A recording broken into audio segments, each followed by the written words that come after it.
Hello everybody and welcome to the stream. You are here with Endeavor Gaming. Today we are going to be taking a look at part 3 of the Legendary Bundle coverage. We're going to be going over the Vor'Cha Cruiser.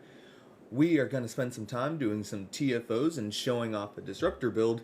And we are going to talk about the big news reveal of the day, the new 32nd Century Voyager. So let's go on ahead and get into it.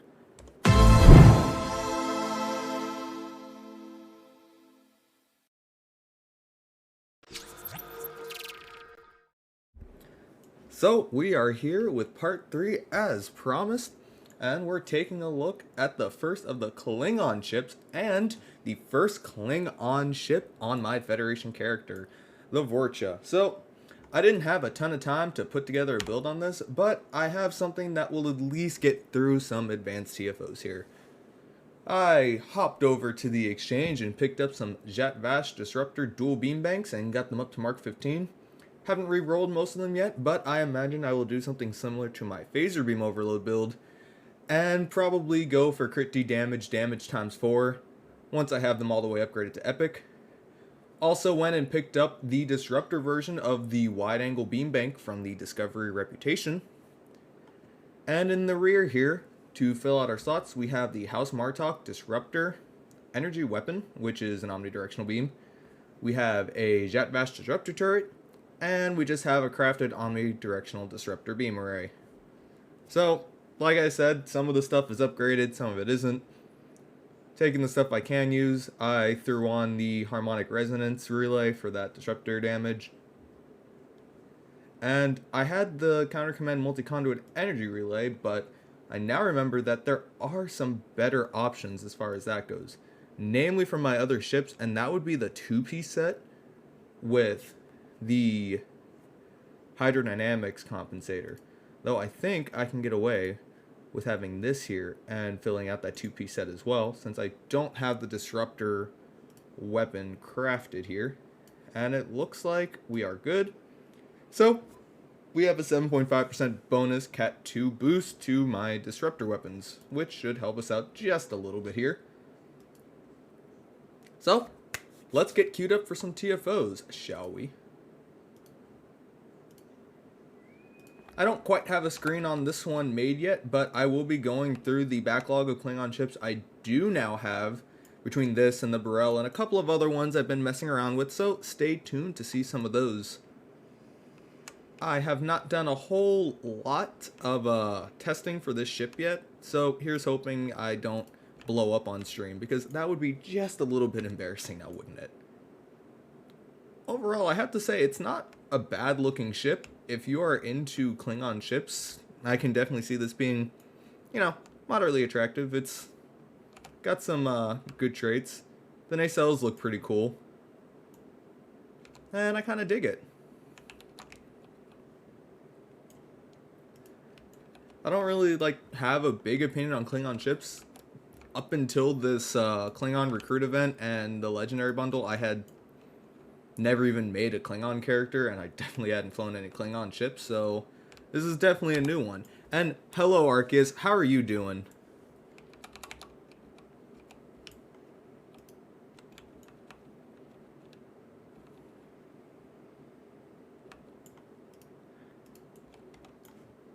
It's amazing that this hasn't popped or had me go yet, or it popped, but we haven't moved on yet. Someone's taken forever to click their button.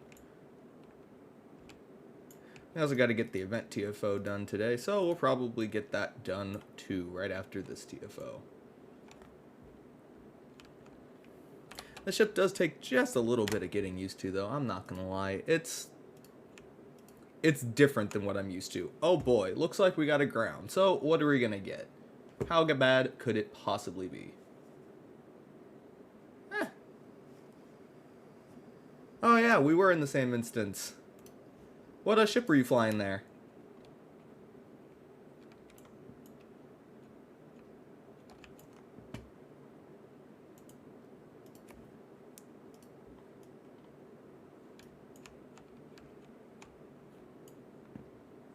The Multi-Mission Explorer, nice. So, even though I'm saving it for the second half of the stream, I gotta ask, you have seen that new Voyager we're getting, right? How do you feel about that ship? If space wizardry is your thing, that's definitely going to be an interesting ship for it, to say the least. Again, I don't want to get into it too much now, because I want to give the Vor'Cha its due diligence, but... oh, man. When I saw that video, I was like, whew, time to go on the energy credit grind. I gotta have it. And there are a few more people in chat, so... right now, the question I'm asking everybody is, that new Voyager. How are we feeling on it? There have been definitely some polarizing views on it in my server. And for those of you that don't know, I host a server where we just talk about all things related to the game and some other stuff too. So if you want to drop by there, the link is in the About page.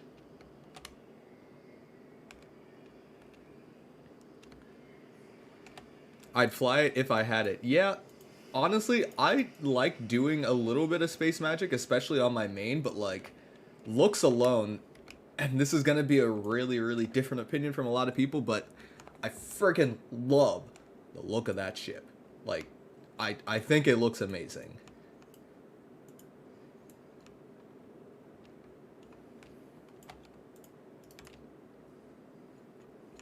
Like, detached nacelles are definitely something I've been excited about for a while, and it really gets me excited because the way that they were wording it in the blog post is there's gonna be more of them. And the really big thing is that they told us that the 32nd century phasers that come with it will not be upgradable, and they will be obtainable through other means that we will find out about soon. Which means one of two things. It will either be a dilithium store unlock, a lot like how the Donnie weapons work, or the spiral wave disruptors, or, and what I'm really hoping for here, is that with the launch of the next lockbox, the weapons come out of there a lot like sensor-linked ones do. And that would be great, because it means I could get that, those weapons on all of my tunes. Can't make a super big opinion on them yet without knowing the numbers, but it looks pretty solid. That proc looks like a lot of fun. And Picard47, welcome to the stream. And Ensign Radar, sorry if I am mispronouncing that, but how you have a very strong opinion about it. Is that a good response to the Janeway class or a bad one?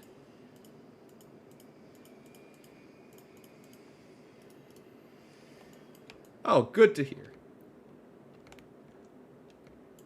Like I said, down in my Discord server, it has been a very interesting conversation about whether or not the ship can or will be good. It really just comes down to how much you like the design of just everything in Discovery Season 3. But it also raises the question of what the next lockbox ship is going to be, because I'm willing to bet it's gonna be another 32nd century ship. And before everybody gets excited in chat, I believe they said a few times that the Discovery A probably won't be it, and that one's not really on the table right now. Also, we already have 2 crossfields, and we don't need as many of them as we have constitutions. That would be pushing it just a little bit. My money's on the Nog. It's definitely a fan favorite ship. And honestly, I would love to see something like that in game. And it would really fit as a lockbox ship, since it's something that doesn't really belong in this time anyway.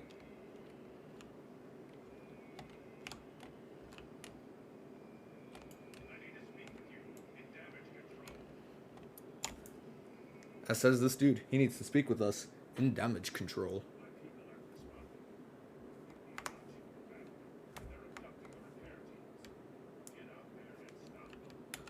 Let's get out there and stop them. I like how everyone's glowing orange. I just realized I haven't actually been like doing any real work in this TFO. Like, I had my covert assault drone, or I actually didn't even use the covert assault drone. I was just shooting and wasn't really using any of my kit abilities. Although I would really like to stop getting hit by holds. It's just a little bit annoying, so I need that beta to screw off here. You are rescued, engineer. You are being rescued. Please do not resist.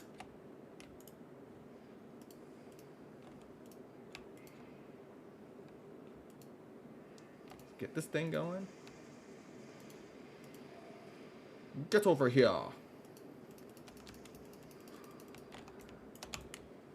You're saved. Alright, there's one more somewhere. Don't rightly know where. Not in there. Not in there. Over here? Nope. Not in there. Where are you? Last engineer. I want to finish this TFO. Oh, was that him? Nope. Then where are you? Are you over here? Hmm? Guess so.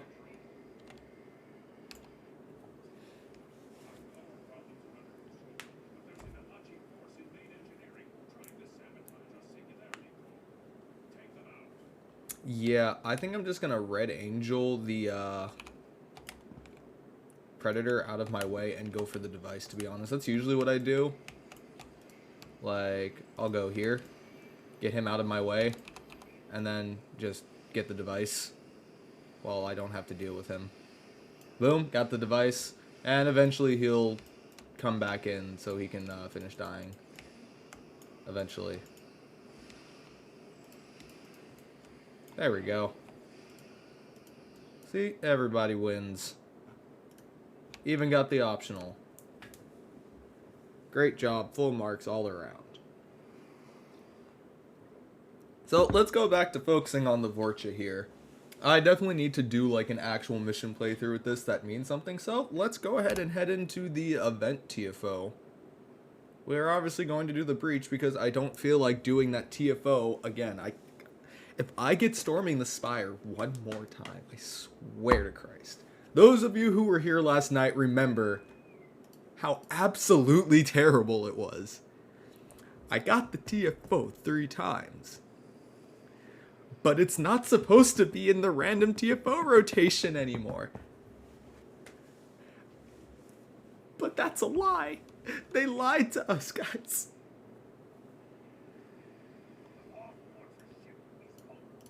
Yeah. It's vulnerable, but it's still going to be hard and annoying to kill, blah, blah, blah. Let's see who we got on our team here. Looks like we've got an Inquiry Battlecruiser. Very nice. We have a Donnie. We have the Horizon Corvette. And we have a Tamara Raider. Those are some pretty fun ships. So we have 2 event ships and 2 promo ships. Nice little combination. I actually fly 2 of them. But let's see what this Vor'Cha can do. I am running a turret on this thing, right? Okay, great. Let's say, notice that cannon scatter volley, and be really awkward if I went in with that and didn't actually have, you know, a cannon. I've done worse. Back before I understood builds and anything else, I flew the Kelvin Connie. It was my first lockbox ship. I had duplicates of all of my tactical abilities on both of the tactical seatings because I didn't understand how abilities and cooldowns actually worked. And I thought that having 2 of them was better than having 1 of them, even though you can't use both at the same time.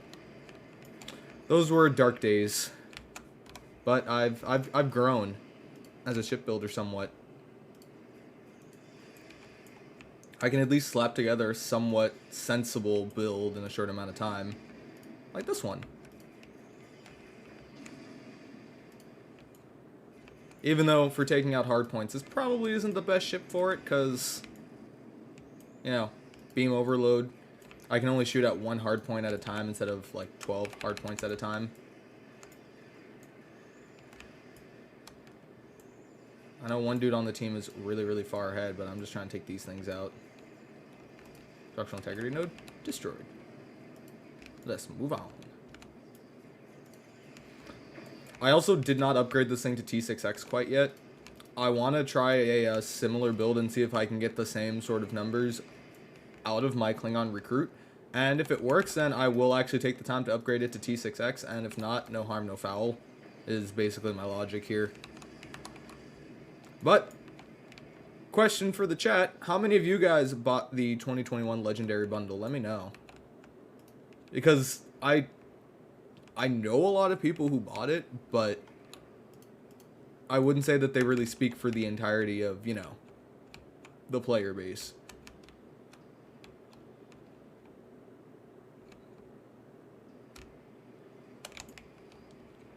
Let's do this.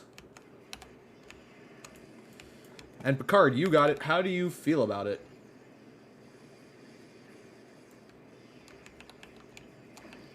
And Arceus, a question for you. Why didn't you get it?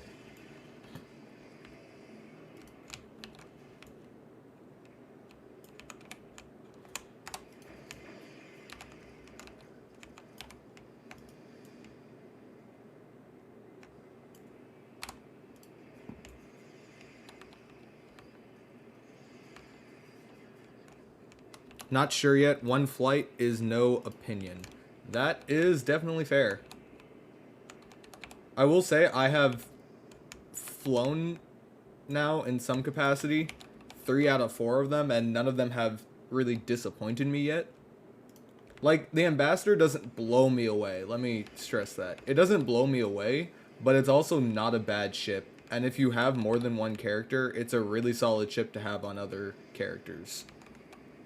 For sure.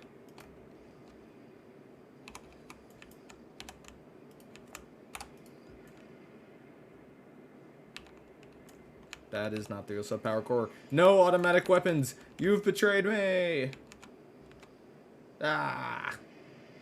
My engines. I didn't want to spend the money for the discounted lifetime membership. The legendary set is no different. Really like the ships though. Okay, that's fair. I already had a good amount of Zen on my character, so it wasn't too bad for me.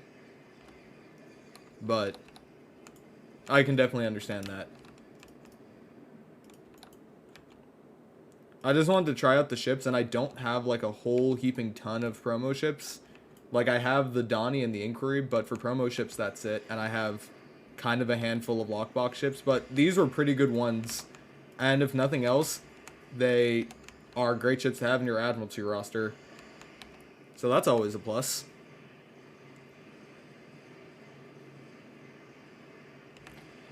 And yeah, Val, you are definitely right.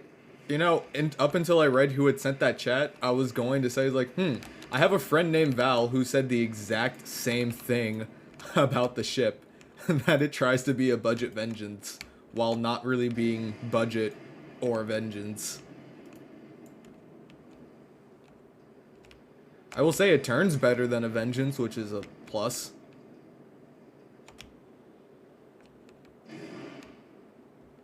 But I'd say another pretty good thing I was able to get out of it is that because it still has the 2 seats in Intel, you can still run the dual Intel teams and get a pretty good amount of damage from Exitus Act to Probat. And the Galaxy X, yeah, if you wanted like the exact same ship, but the Galaxy X falls short in the exact same ways the Vengeance does, and a lot of it comes down to speed and maneuverability. Like, what I like about the Ambassador is that if you really wanted to, you could run dual beam banks on it, but I really wouldn't recommend running dual beam banks on the Vengeance, because you're not going to hit anything. And yeah, you're right. I mean, I got lucky and bought it before the whole walls coming down thing was announced, so I was able to get the Section 31 Intel Science Destroyer for a pretty good price. But still, assuming that you already had the trait, it's not a bad ship for that.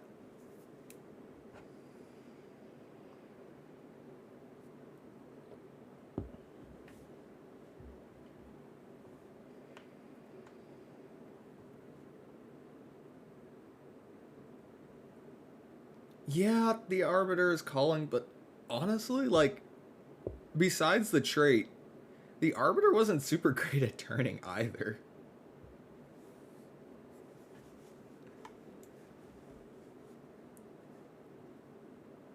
And I'm really not discounting the Arbiter as a ship either, but like, I don't know. I flew it for a while, and I still think I was getting more out of the Ambassador in the end. And yeah, Picard, you are definitely right. It turns better than the Gagarin. Though the Gagarin I like for completely different reasons. The Gagarin is nice because it's got Miracle Worker seating. And you can't go wrong with Miracle Worker seating. And Val, you are right. Most of the intelligence ships are either escorts or promo ships. The first one that comes to mind for Intel are ships like the Arbiter and then the Eclipse. I'm trying to think of what other Intel Starfleet vessels there are in the Zen store.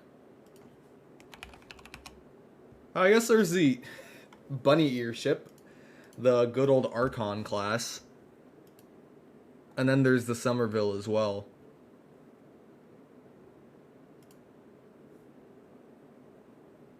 The legendary Connie, yeah, from the 10th anniversary, the Kelvin Connie too.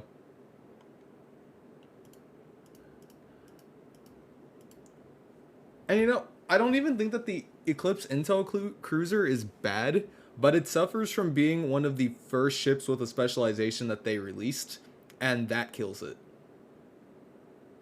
Because it doesn't have a chance of stacking up against all of the newer ships. Because even when that one came out, like, half of the specializations we have now didn't exist yet. Because Pilot came out after most of the other specializations did. Strategist wasn't around yet. Which other ones weren't? And yeah, exactly, Val. It's just been power creeped. I kind of wish they would go back and... did that person just bug the level by hitting the cube with something? Yep, they sure did. Okay, well, that's fine. I wasn't planning on parsing this anyway. Ha ha ha ha. Yeah, they really just screwed us over. That's fine. Intel, Command, and Pilot were the first three, right. So, Temp Ops was the one that wasn't around yet.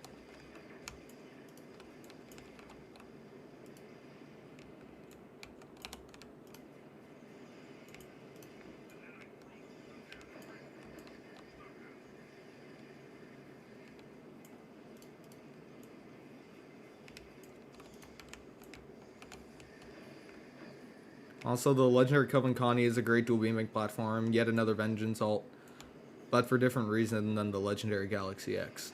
Now remind me, the legendary Kelvin Connie, does it have a hangar bay?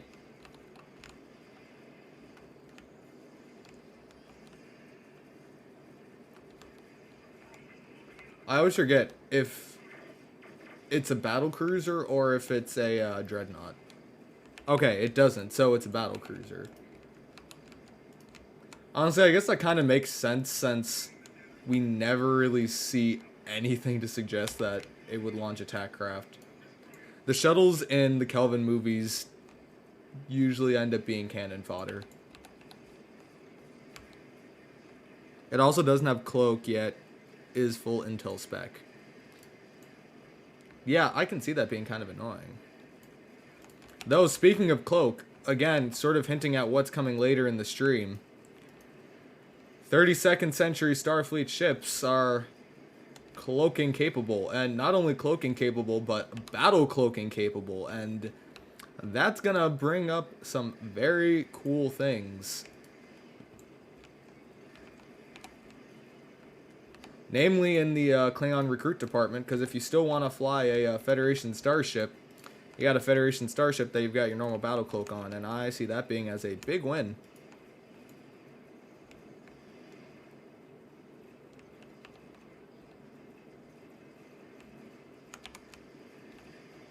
Exactly.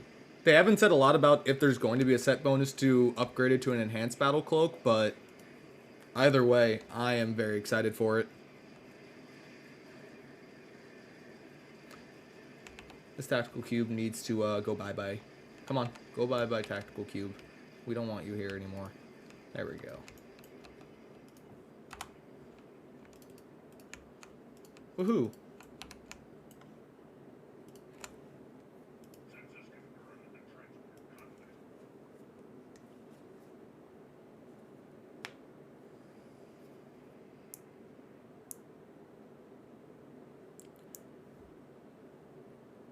Yeah, I mean, it's really not as much the cloaking that I'm excited about, but you could pair that with the Burrell trait and a lot of other things, and you're throwing in a lot of debuffs and bonus damage for coming out of a battle cloak.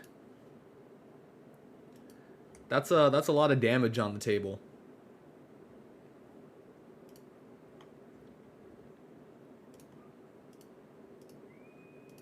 Let's hop into Crystalline Catastrophe to get this universal done here. And then we'll try to get into Swarm. We'll take a trip over to Defera.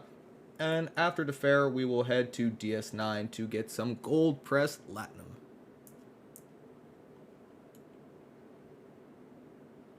General Chang would have a word with that Klingon. Yeah, I bet he would.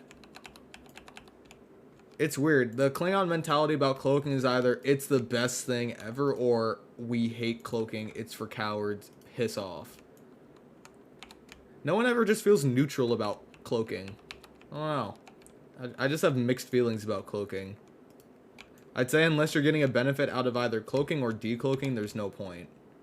But that new Voyager is going to give you both. Because when you cloak, you can heal back a ton of health, which is useful. And then when you decloak, you get damage. That just sounds like a win-win to me. What do you guys think?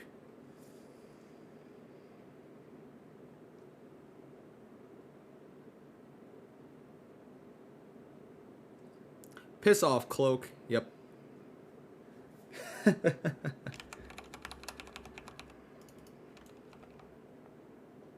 Man, I haven't seen one of those Jemadar ships in quite a long time.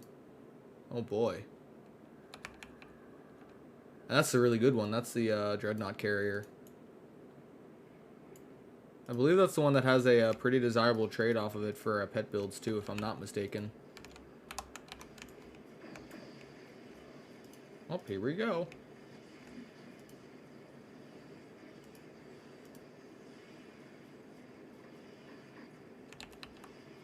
Now run away.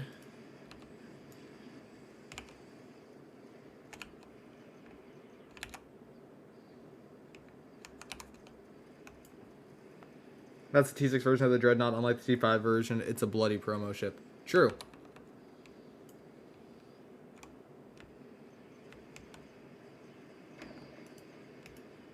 Very true. It's like 33% when it starts absorbing energy again or something. Yep, looks like it.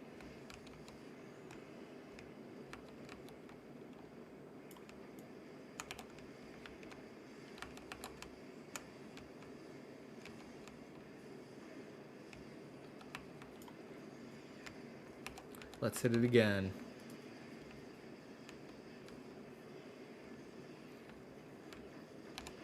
I wonder if I'll make the top 3 for damage.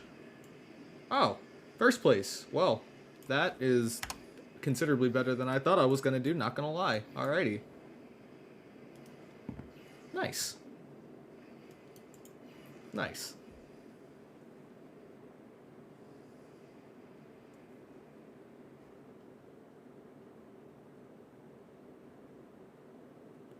I will say I am a little bit upset that like Voyager and a ship like that end up getting locked behind promo.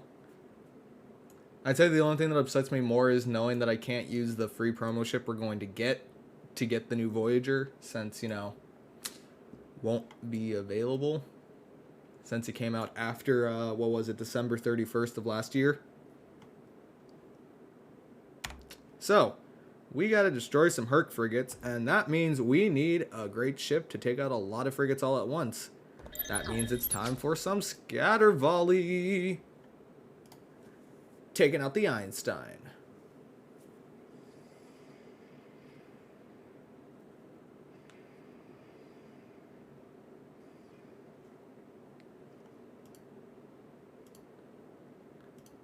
Gonna get ourselves set up with this nice fire wheel build. And here we go. Let's get queued up for Swarm. And hope that it pops in a relatively short amount of time, because I really want to just get it done so I don't have to worry about it later.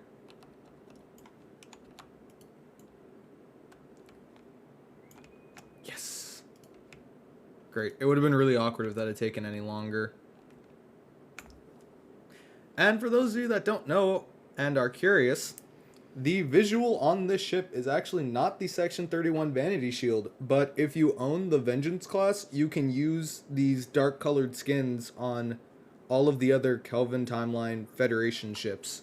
So the Kelvin Connie, this ship, and I believe it works on the legendary Kelvin Connie as well. Which is a nice add, because it means I didn't have to shell out 300 million energy credits for the Vanity Shield, at least on this ship. I just wish I could use it on all of my ships, but you win some, you lose some. And that is confirmed by Picard 47 Alpha. That's honestly great.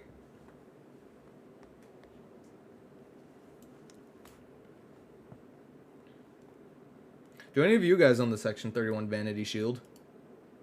Or the Barrow Vanity Shield, since they are both pretty similar.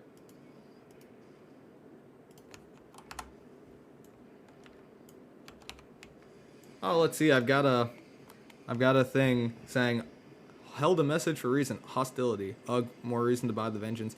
That big expensive bitch. I will allow that.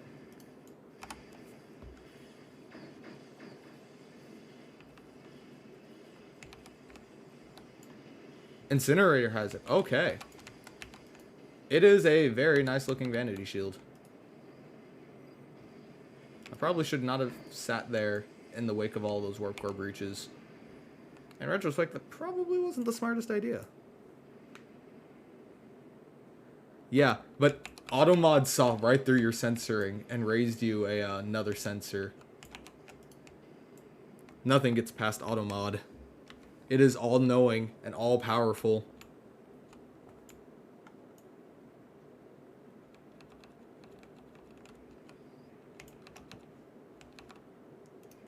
It knows all and sees all, and for a price tells all. My traits are on here, right? Okay, great. They are. Come on, I need more Herc frigates. Bring on the Herc frigates.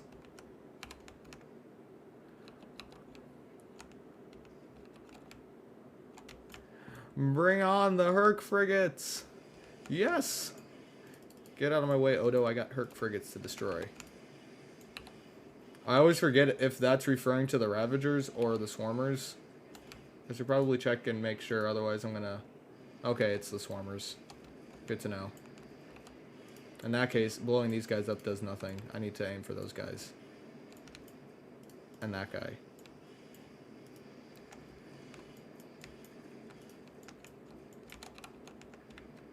Ooh, I think I see Swarmers. Way over there. There's one.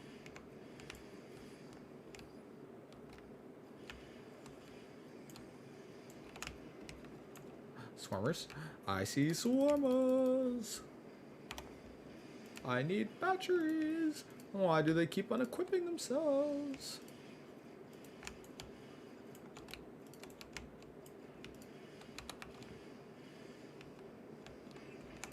Get back here, Swarmer. I need you to get blown up for my endeavor. Damn it, someone else got to it first.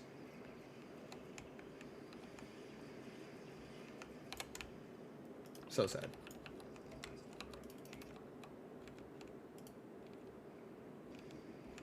I need more Swarmers. Where are more Swarmers?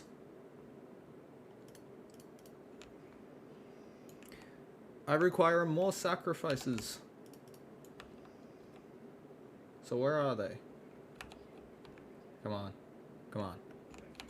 Yes. Alrighty. Come on, Swarmers.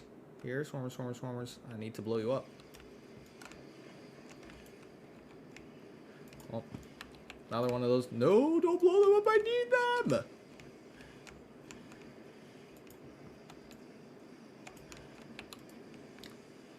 Throwing off my groove, MOB.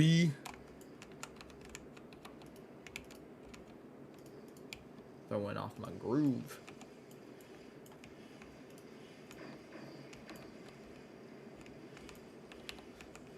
Let's see, we're at 24 out of 60 we have to destroy. Worst case scenario is I have to go and run home later. I just really don't feel like doing that. Because then I'm going to want to run through the entire episode, and that's going to take a hot minute.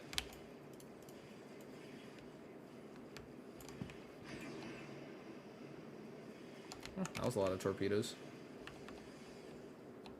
I almost didn't finish the 60 Herc thing yesterday. Oh? Did you have the same endeavor?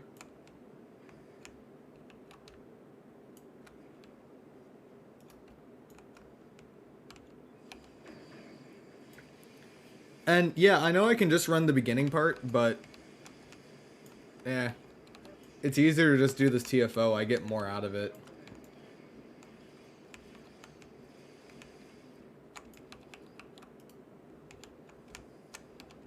I see swarmers. Let's go. Oh yeah. That was a good amount. Ooh, and there's more over there. Deuterium surplus. Let's go.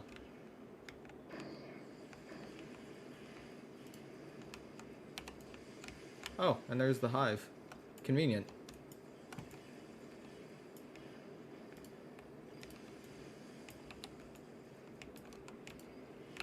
Oh, and it's spawning in swarmers just for me. How fun.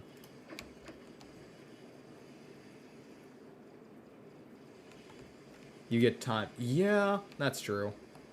There's more drops in this, though.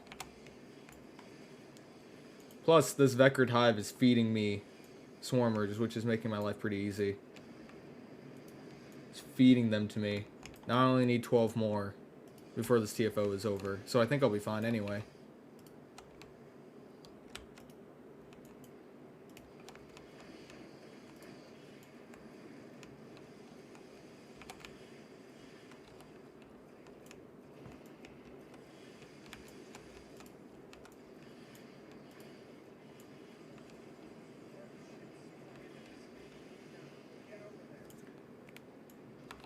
Oh, we're almost there.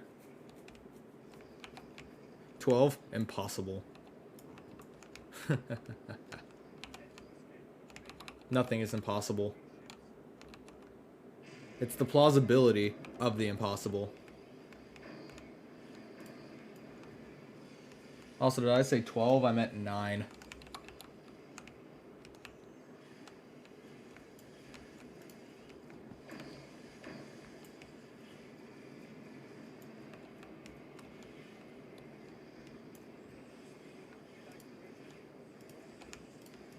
Woohoo!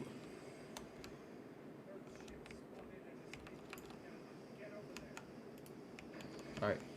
Got 3 more minutes to finish this off and I'll be fine. Swarmers. A lot of them. Oh, and that's the endeavor. Well, now it doesn't really matter. Haha. And I got a perk point. Let's see what we got. Damage resist beta. I'm going with exotic damage. That's an easy one.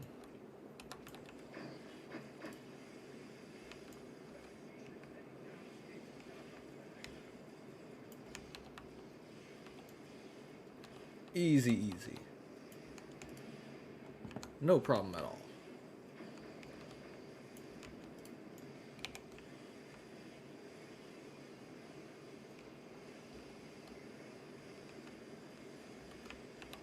Also, that Odyssey class came straight out of nowhere. Flying a little bit too close for comfort there.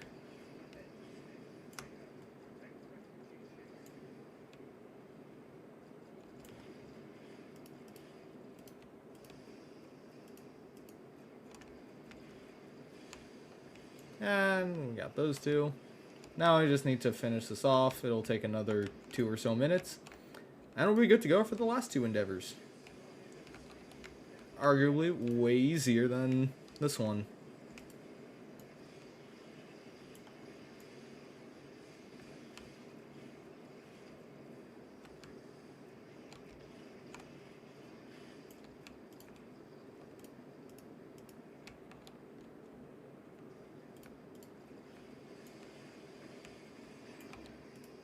And goodbye all you other Herc ships.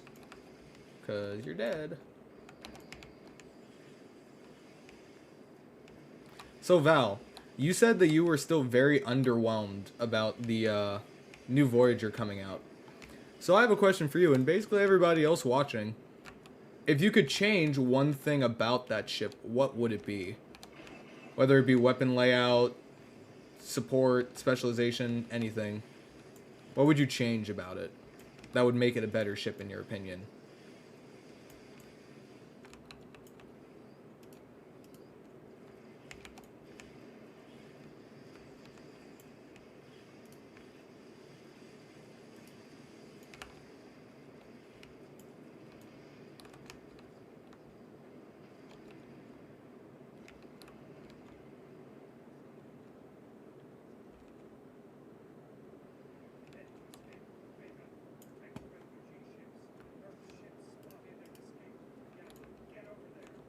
The new Voyager, the Janeway class that will be coming out in early March.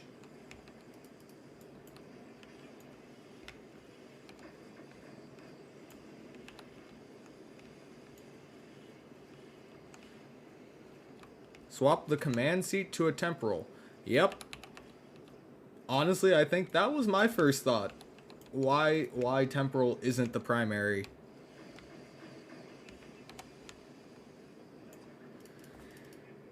And true, the design I get, but they did kind of build it to match what shows on screen too, which I think is the only reason it looks like that specifically. I don't know where that swarmer came from, but it's not my problem.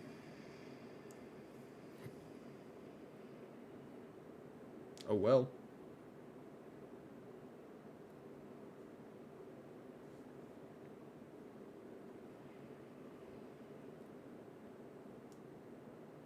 So I guess the consensus is command seat to temporal would make it a whole lot more interesting.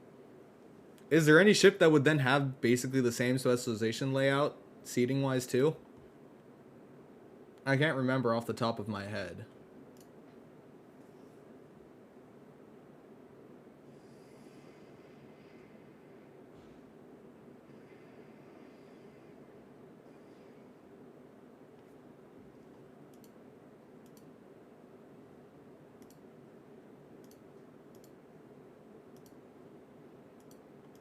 There we go. Back in the Vor'Cha. Let's head to Defera. Gotta take out some Borg.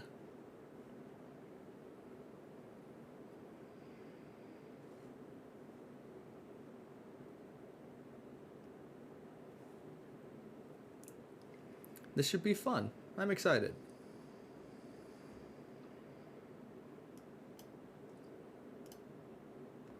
Though I do wish you could bring your bridge crew with you down here. That would be much preferred. But it is what it is. Although I do wonder when they're going to fix a bug about the Targs not following you into the instance and they just sort of chill around here doing nothing. Alright, got the weapon I need.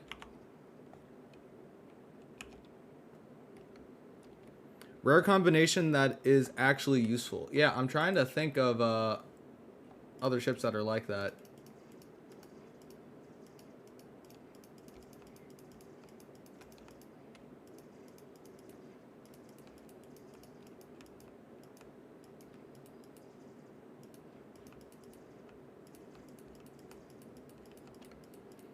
I mean, I would just like the idea of having mixed armaments synergy on it too.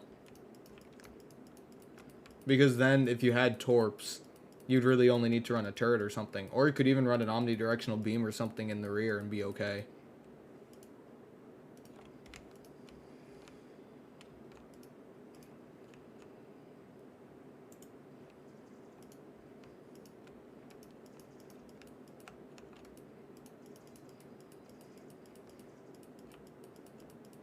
That actually would have been interesting. And the best part is we can't necessarily throw it out since they have definitely thrown in random changes to ship setups right before they launch. Just look at this legendary bundle.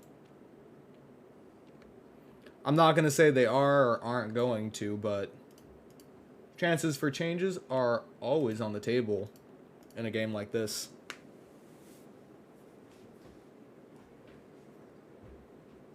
Again, even if it's in its current form, I don't think it's a necessarily bad ship. If anything else, I think the design is really cool. I was a big fan of the design of 32nd century ships.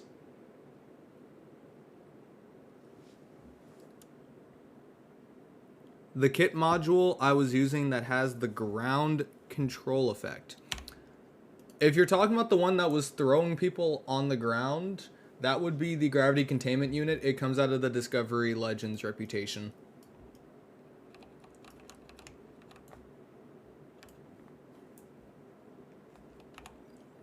And now on to DS9.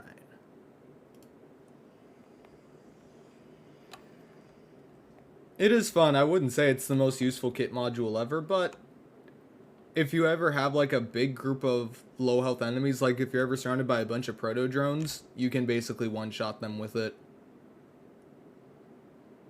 It's good for crowd control. I'll say that.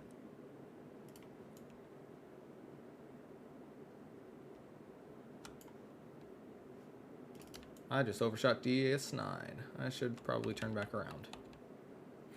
Drifting at warp speed. Woo!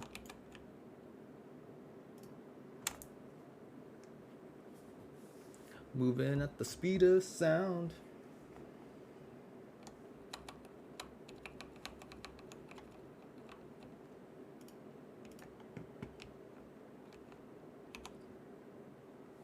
I have no idea which thing I accidentally just clicked onto, so I guess we'll see where I end up here. And that's why I use it, to be honest. If it's fun, I'll use it.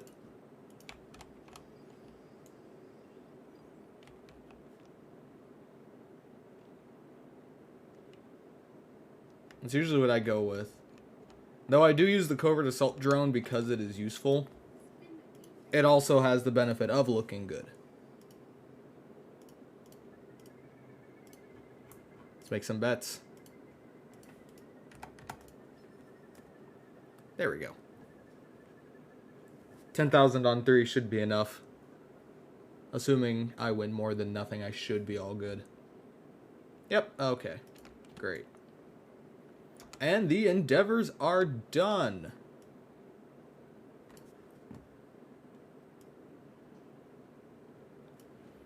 Yeah, but in all fairness, that is a pretty useful kit module too. The assimilate one, like, it's solid.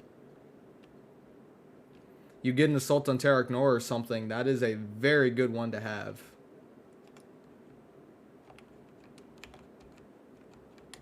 It's up to the second level. Chill up here for a bit. Look out of the windows of DS9. See a very, very, very weird reflection that actually isn't on the other side, but that's like one of the mail consoles on the bottom floor. So I don't... Is there a mail console down there? Nope. Okay. Well, sure. I guess it might be... Oh, I see now. It's that thing way down there. Oh, the reflections actually match. That's pretty cool. Immersion. It's nice to have. I got a ground TFO.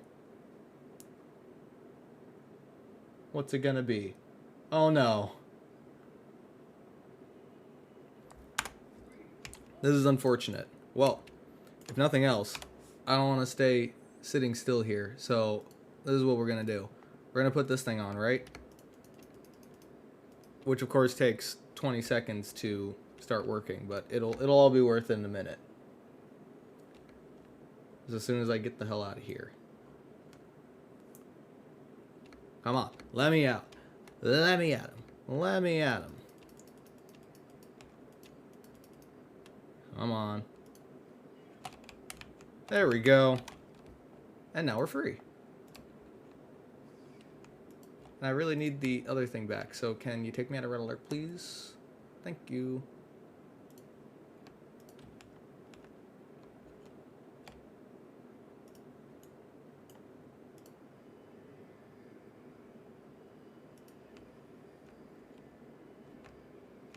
Yeah, we do not need the entire team.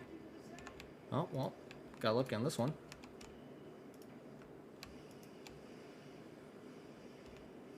I should probably switch back to my actual primary weapon, because I don't plan on doing a lot with that rifle there. Well, I hope we've got... Oh, boy. They got sniped. Oh, boy. They're breaking in. Okay. They're, like, actively getting past. Yeah, we should do something about that. Let's protect those miners. Oh, we already lost one. Yeah, I guess this is usually how this TFO tends to go. And there's another group of them. At least they're not aggroing me, so I can set these guys up without too much trouble. Boom. Easy.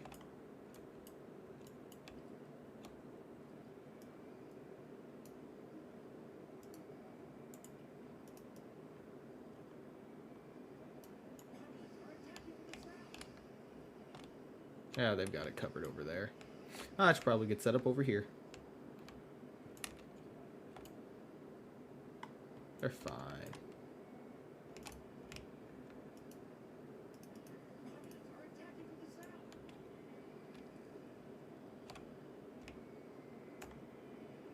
Yeah, they're fine over there. We'll be fine. But, this is also a really good TFO if you have that assimilate kit module, too.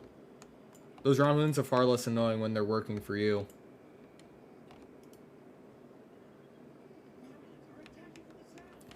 Dang, Romulans really like the South, don't they?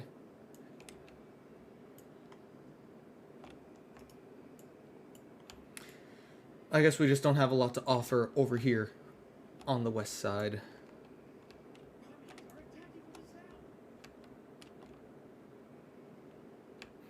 So lonely.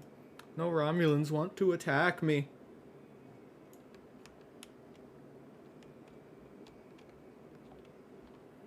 And alright, Picard. Great to hear.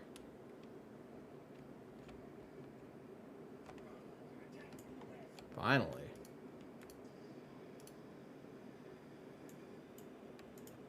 And they ignored me. I'll get back here. I didn't say you could leave yet.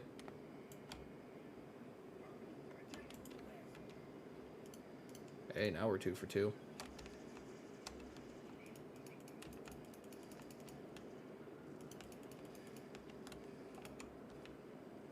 I'm getting shit sniped out of me right now. Huh, I almost died.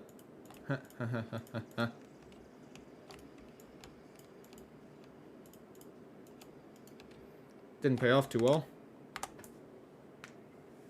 'Cause I'm still alive.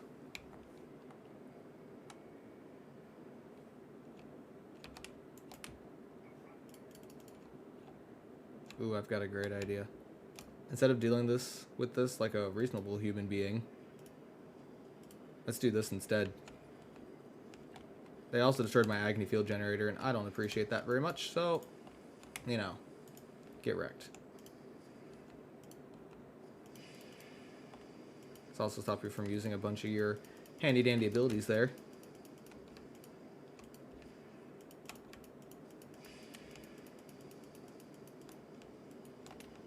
Took care of those guys. Now let's go down. Time for an ambush. I do love that ability. I know they're not dead, but sure does make life just a little bit... Oh, wow. I got friggin' sniped by that person. Jesus.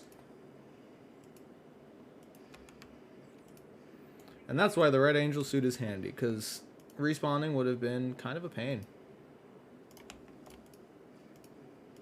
Okay, can you stop snipering me? Thank you. I don't appreciate it very much.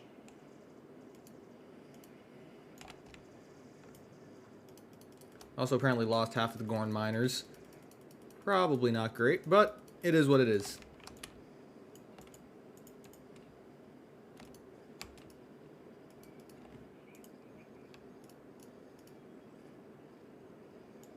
Oof, that looked like it hurt.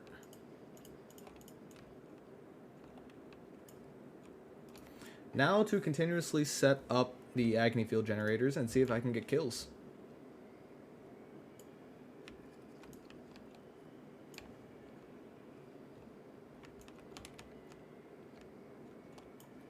Come out, come out, come out. Okay, well, a few of them are almost dead.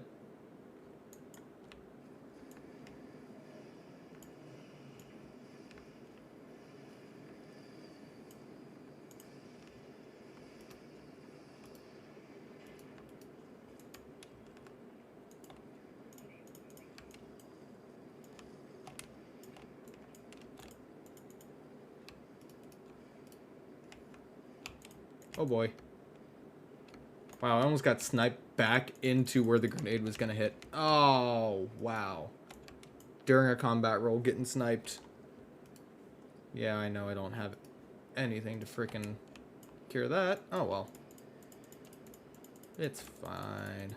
We're fine. Everything's fine.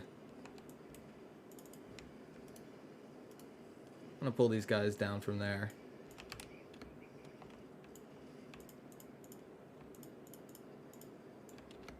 Boom. Alrighty. We're all good.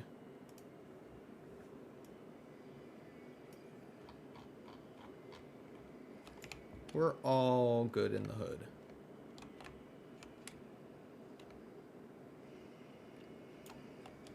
I am not going to be the first one to go out there. Actually, you know what? I totally am. Let's go. You want to get nuts? Let's get nuts.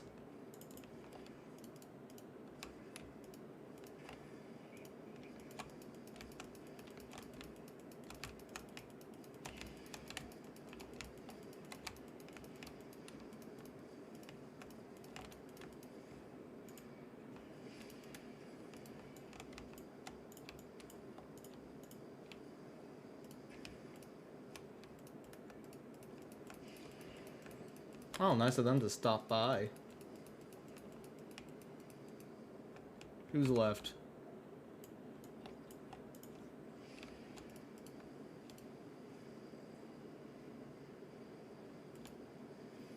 There we go.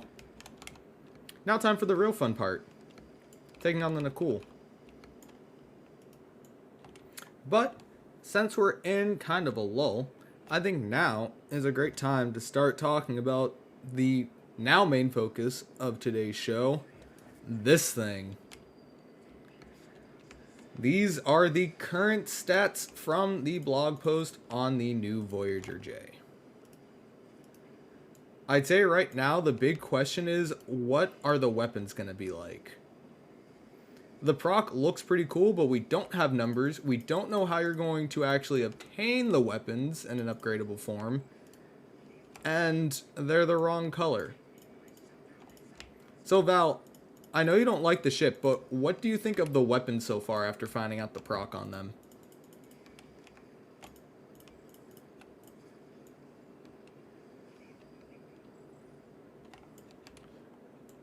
And yeah, Arcus, I agree with that too.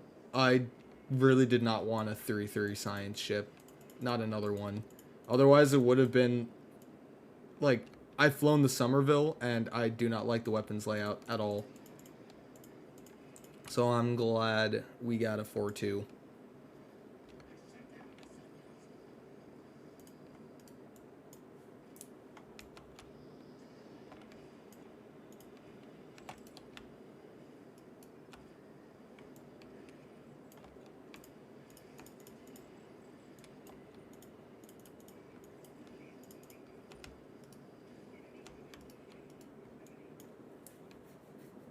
I don't know. What do all of you guys think of the weapons on that ship? I'll be bringing up the actual blog post on it, so we can do a little bit more reading about it in a minute here, but I believe that it will reduce recharge speed on abilities, and that's going to be its proc, and that's pretty cool. Hard to say how great it'll be, because we don't actually have the numbers for it yet, because the weapons haven't been released, but I'd say what bothers me the most about it, and what bothered a lot of people in the server about it too, is they got the color wrong, and It really seems like they've been focusing on phaser and not enough of the other weapon types. There are a group of individuals that are very much supportive of Tetrion weapons that have not seen a new weapon since the Zenkethi weapons. And yeah, it does sound like it could be broken if it procs too much. The way I see it is if it's by how many times it fires, everyone's going to start focusing on haste for those. And that could potentially shake things up quite a bit.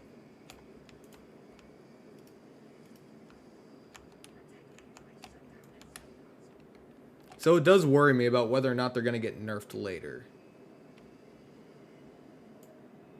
But I guess we'll have to wait and see on that one. But I will say, it sounds like a very nerfable ability to have.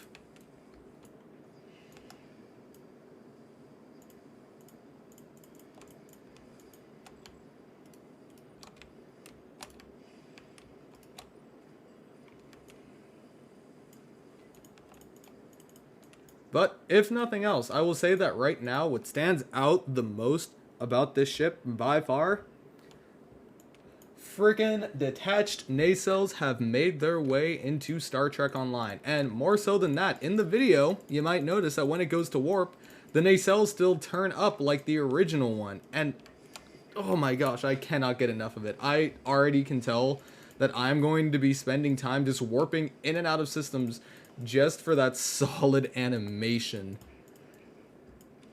And I know how bad that sounds, and I'm gonna do it anyway, and nobody can stop me. It's gonna be so much fun.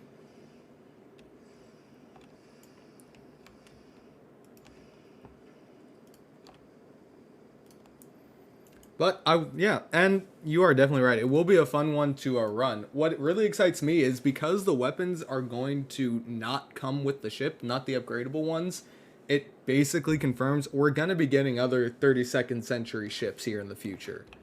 Can't tell you when or which ones, but they're coming. And I am very excited to see what other designs they end up using.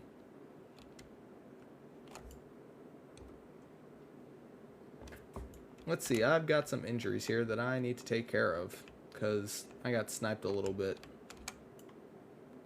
My captain's a little bit worse for the wear.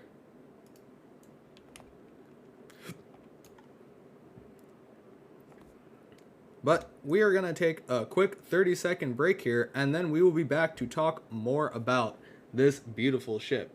So, be right back, guys.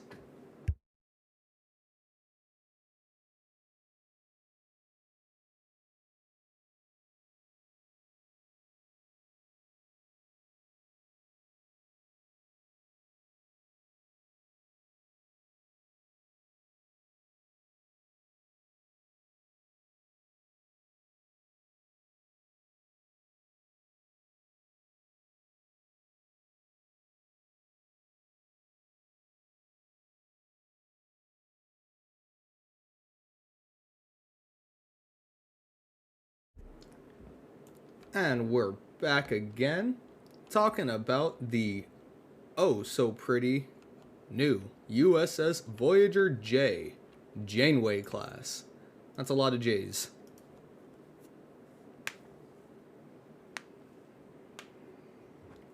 But like I've been saying through most of the stream, and if it's not already pretty obvious, I am really excited for the ship and I fully intend on getting it.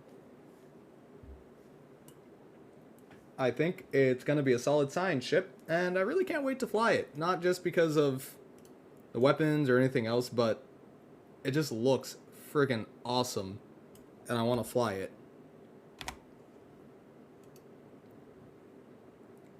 Having powerful ships is great, but I do occasionally like buying a ship just because I think it looks cool. And I really think that's what it should all be about. So we're going to keep talking about the ship, but in the meantime, let's head into some TFOs here.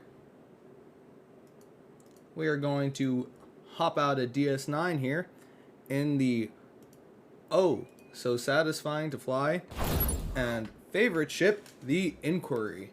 We will have to see whether or not the Voyager ends up taking that position away from this ship, but I think it's pretty solid right now. And I still don't really know what kind of build I will end up running on the new Voyager, but it'll probably be pretty heavily torpedo based. But what do you guys think? Let's have some open theory crafting. What would be some good stuff to use on a ship like this? And I'm going to go ahead and throw up the specs of the ship here so you guys know what sort of slots it's working with. And just throw out some ideas. Specific torpedo, abilities, a good trait maybe, let me know.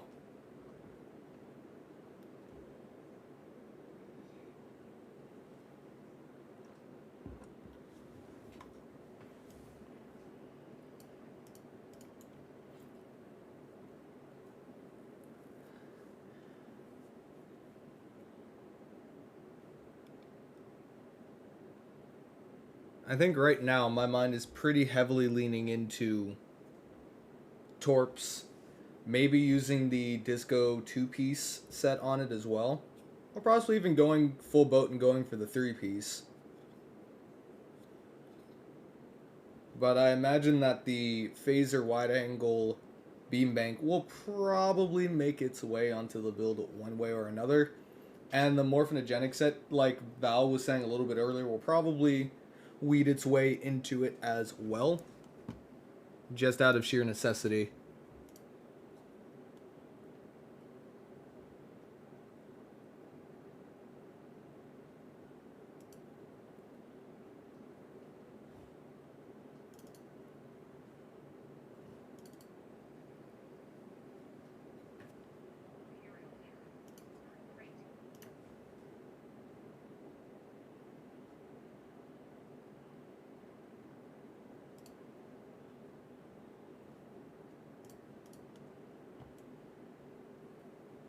And it looks like the TFO we've got here is going to be Pavo.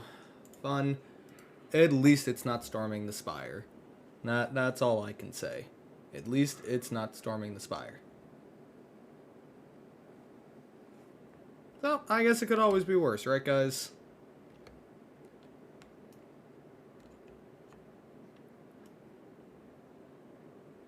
But as much as I would love to focus on my ground game and everything else that's happening, I still think it's good that we take a look at this ship, because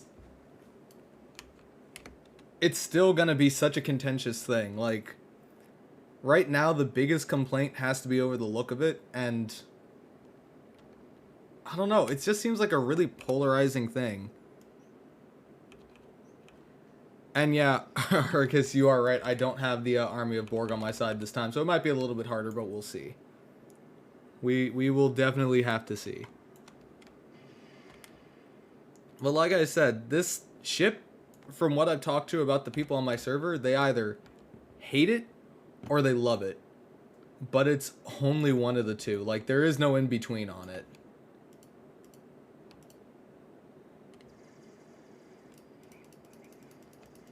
I am curious what you guys think of it. Do you think that the Voyager J and really all of the 32nd century ships that we see in Star Trek Discovery Season 3 are ugly, or do you think they look good?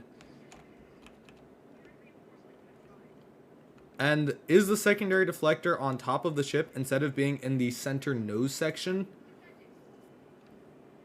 I couldn't really tell by looking at it, but it kind of seems like it's up higher than on the original ship. It is still technically in like the same place that it would have been on Voyager, but because the dimensions are a little bit different, the bridge is farther back. Like, it's not in the center of the saucer, it's kind of towards the back of the saucer. And so, short answer, the bridge and the secondary deflector have both been moved back on the saucer just a little bit.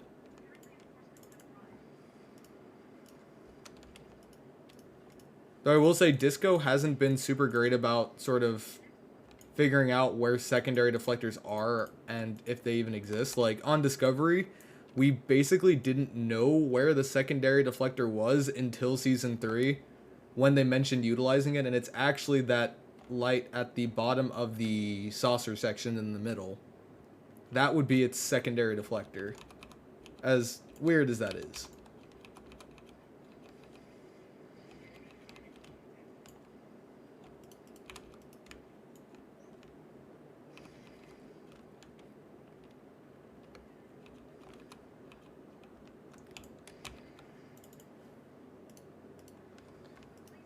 Still, I already know which secondary deflector I would use on a ship like this, and I'd have to go with the fleet one from the fleet research lab. I don't think I have a single science build that doesn't use one of those deflectors, to be honest.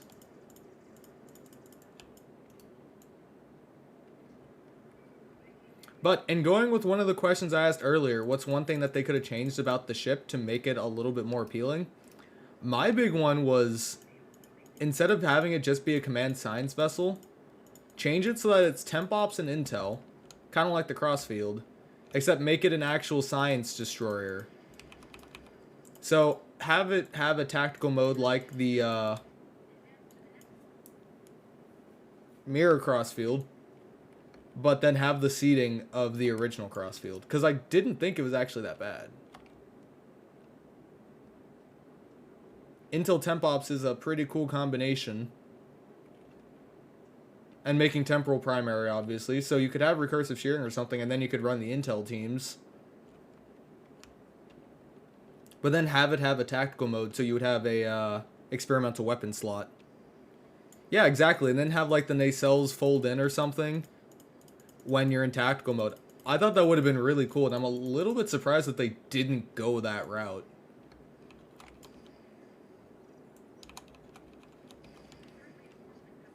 What do you guys think? Do you think that the new ship would have worked better as a science destroyer, or do you think it should have stayed as a science cruiser?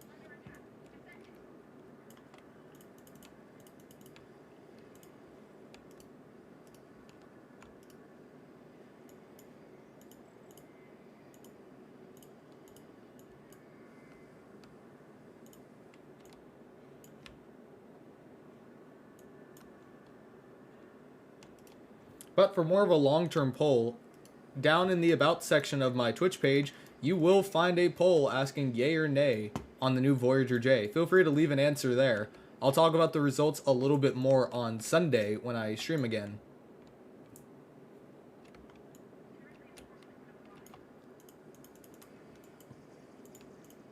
And also make sure to join in on the Discord where we're having like full-on conversations about everything else that we're doing.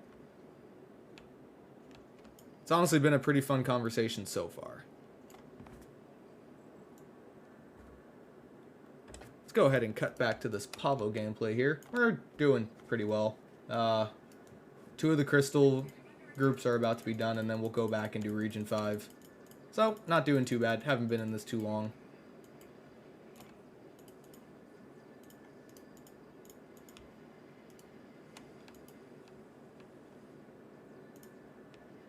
Terran tactical officer was just standing there.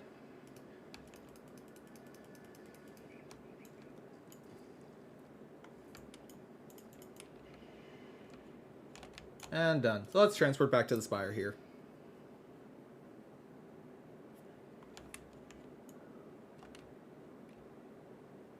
Looks like we've only got one more to do, too. Very nice.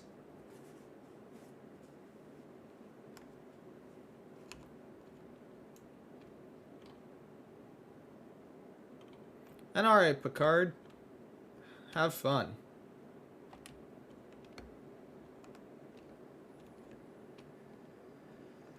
Oh boy. Someone's throwing down hardcore over here. Nice.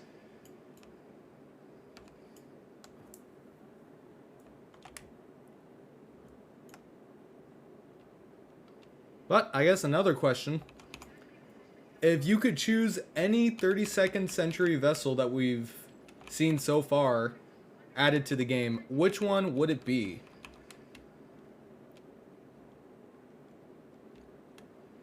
We've seen ships like the Nog, the Mars class, the big circular one that had like a rainforest in it, and then the 32nd century Constitution.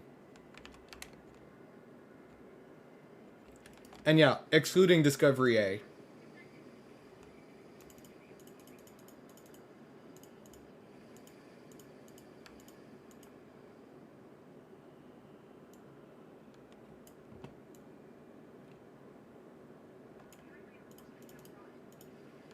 And why are you uncertain? Is it a hard decision, or do you just not like any of the ship designs? Because I will say that a lot of them kind of suffer from not being the Voyager or the Discovery. Like, the Discovery was supposed to look like the original Discovery, and the Voyager J was always intended to look like the original USS Voyager. But the rest of them didn't really have anything to base a design around. I guess the Constitution kind of did, except we don't get a great look at it. And not from Discovery, but the California class from Lower Decks. Yeah, I definitely understand that. I will say that calling it now, after we've gotten a few more of these 32nd Century Discovery ships, the ships from Lower Decks will start making their appearance.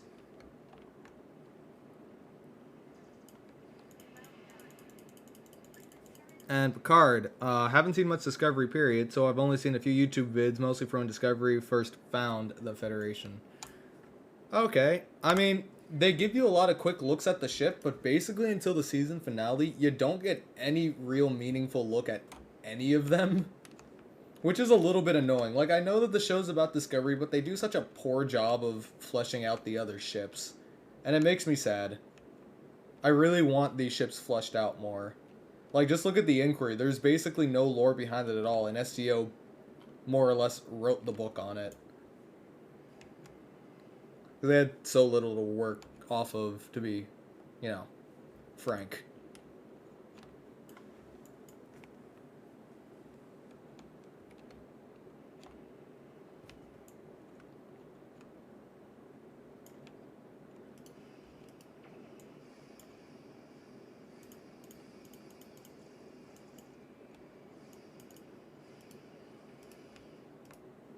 Let's send out some guys here. Well, I thought you would charge and go find some enemies, but no, you can just stay here, that's fine. You guys planning on doing something? Okay, you left me when the enemies actually got here, that's fine. Some security escort.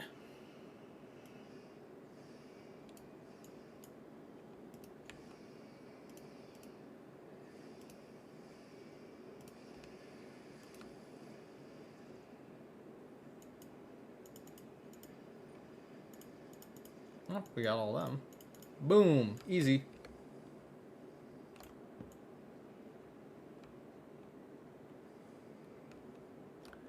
Bookship. Honestly, yeah. I feel like you could do a similar sort of thing like you did to La Sirena, and having it be like the Raider. Maybe giving it pilot maneuvers would be pretty useful in the long run. I would definitely love to see Bookship in game. And you could have it, like, change modes and stuff, and you could have, like, the pieces move around like it does in show.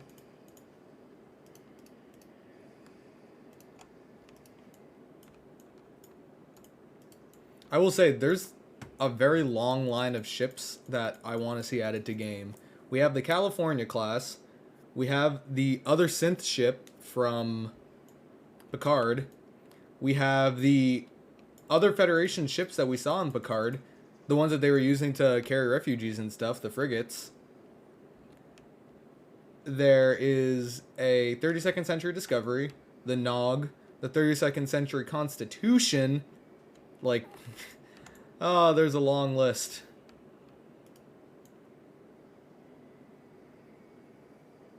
The split and U-turn thing, yeah, that would be cool. And another one that I think would be pretty cool, even though I really doubt we'll get it in game, is Osiris ship. Her command ship, that thing was freaking cool. I don't know why, like, we barely even, like, see it, but it looks so cool. And a cool console would be, like, trapping a ship inside of it, and then blowing it up while it's inside.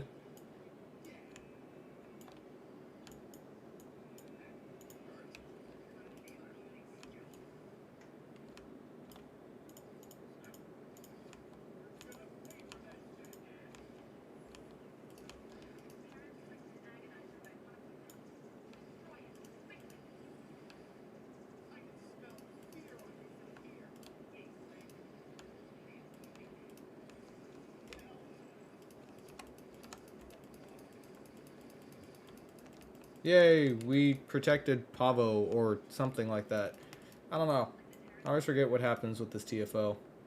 In any case, we got it. We saved Pavo! Woo! And thank you for the follow.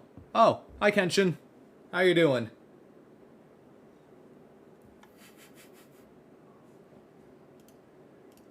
Very nice to see you on Twitch, my friend.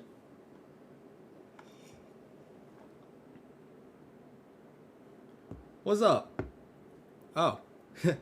Those of you that don't know, Kenshin is freaking awesome. He is one of my friends who is very much a big part of the Discord channel. Yeah, he is a really cool dude. I will actually drop a link down to our Discord channel here in chat.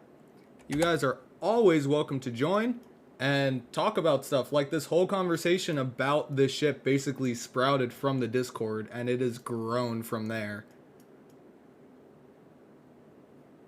So, let's head into another... Actually, no, instead of looking at a TFO, let's go ahead and check out the actual blog post on this ship, shall we?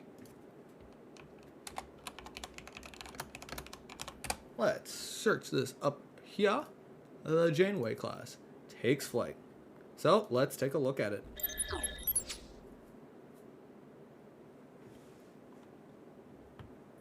So, let's read through sort of what they told us about the ship.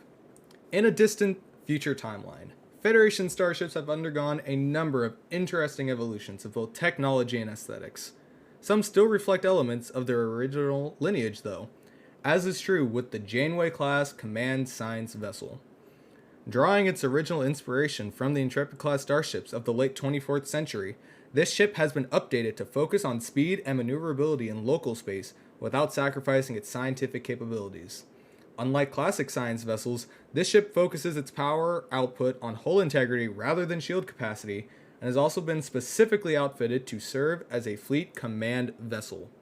So this makes me think about something that also wasn't really covered in Discovery. Was the Voyager the flagship of their fleet at Starfleet headquarters? Because I don't think they ever actually designate what was the flagship, but you see a lot of this ship and you see a lot of the Nog. So I'm curious if this one actually was meant to be their flagship all along. So we've got all the basic stats that you could see on the picture I had up just a little bit earlier. And we've got its Admiralty stats. Pretty solid. Science 68, Engineering 21, and TAC 37. I know that me personally, I always have trouble filling out science projects in Admiralty, so having another science ship is always useful. And, oh, hold on, what is this? Kenshin, you remember in chat we were talking about the phasers being the wrong color. They've updated the picture since then. Earlier today, when looking at this website, the phasers were orange and not blue. Hang on a minute. They changed the color of the phasers. And yeah, you know what? I have it right here. I have the original picture. Let me pull the original one I had open on here. Here's the picture from the original blog post when they posted it. They had gold weapons on here originally, and then they changed it to have the actual right colored phasers. So I guess enough people immediately bitched and moaned that they were the wrong color, and they're like, oh, did we give it gold phasers instead of the aquamarine ones? Alright, well, I mean, I can get behind that. It's little things. Though I do find that really hilarious. And yeah, Kenshin, I know how excited you were for those gold nacelles, but unfortunately, it will have to wait for now. Still, I like that they are going to still fit into continuity that was already established in Discovery. But like I've been sort of hinting at through most of the stream, this weapon proc is really, really what intrigues me. 32nd century phaser space weapons have a chance to recover the recharge time of bridge officer abilities, providing an upfront burst of recovery and accelerating the recharge for a significant duration thereafter. Repeated triggers of this event provide the upfront burst again and refresh the duration of the overtime bonus. That sounds potentially like game changing, depending on what the proc chance is and how much it reduces your bridge officer abilities by. Because that means you might actually be able to run a ship without using Photonic Officer or Ox to Bat, and that is crazy to me. Imagine a day where you don't have to use Photonic Officer. I mean, what would we even put in that second science slot? What would we do? I don't even know what I don't even know what the other abilities in that second science slot are, because I've only ever used Improved Photonic Officer. Oh my goodness. I don't know what I would do. What to do. But I do want to stress very much that it's going to be awesome either way. It's going to be awesome. We got the right colored phasers. The proc sounds great. So now time will tell. But again, like I had said before, the versions of these weapons that come with Voyager J will not be upgradable, but these weapons will be available elsewhere in the future. So they're going to be somewhere else. And the big question is going to be, is that dilithium store or a lockbox? I'd say either way isn't necessarily terrible, but where it ends up is potentially going to cripple my efforts of getting a bunch of them. So we'll just have to see on those. Let's go ahead and head back to the game here, though, and get ourselves queued up for another TFO.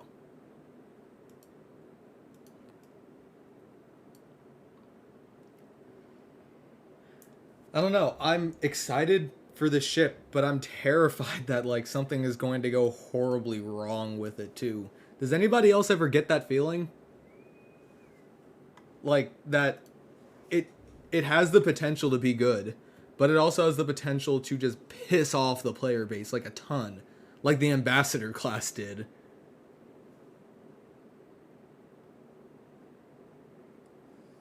I'm so excited for it, and I want the ship to be good. If nothing else, I am excited for the fact that it looks like the phasers will be equipable on other ships. And I really hope they don't pull some crap and make it locked to 32nd century ships, because oof. And you get that feeling every time Kale says no T60 berth. Yeah, that was also on the list. We need a T60 berth. But right now my theory is a T60 berth would end up being the Cerritos from Lower Decks. I think that would honestly make a lot of sense. They both had kind of similar hull layouts, and they both served the same purpose in Starfleet, which was a ship that needed to do whatever the hell Starfleet needed something to do that wasn't important.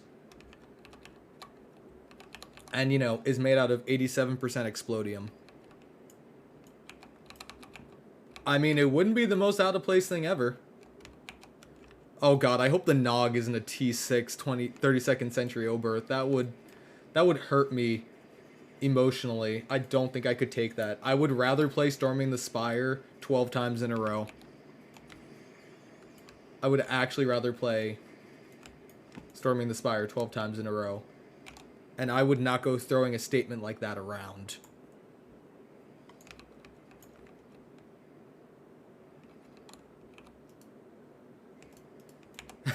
Yeah, you're right. I'm probably jinxing it, but I gotta get my point across somehow.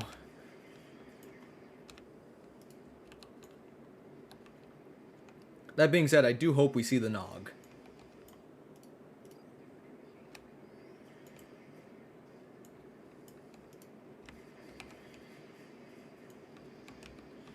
But I am excited for those phasers because they might be fun to use like sensor linked. And I like the visuals on them a lot more. So, if nothing else, Space Barbie, Space Barbie, Space Barbie, Space Barbie, Space Barbie, and can I say it anymore? Yes, I can. Space Space Barbie! It's gonna be great, guys. I'm very excited for those weapons. And they're aquamarine. And you can't go wrong with that color.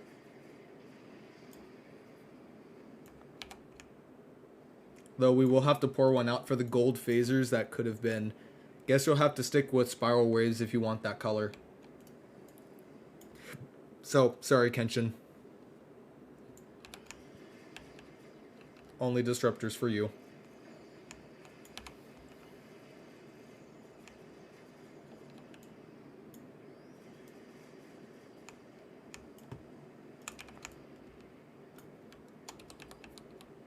Oops, accidentally flew out of range of the cube there. My bad.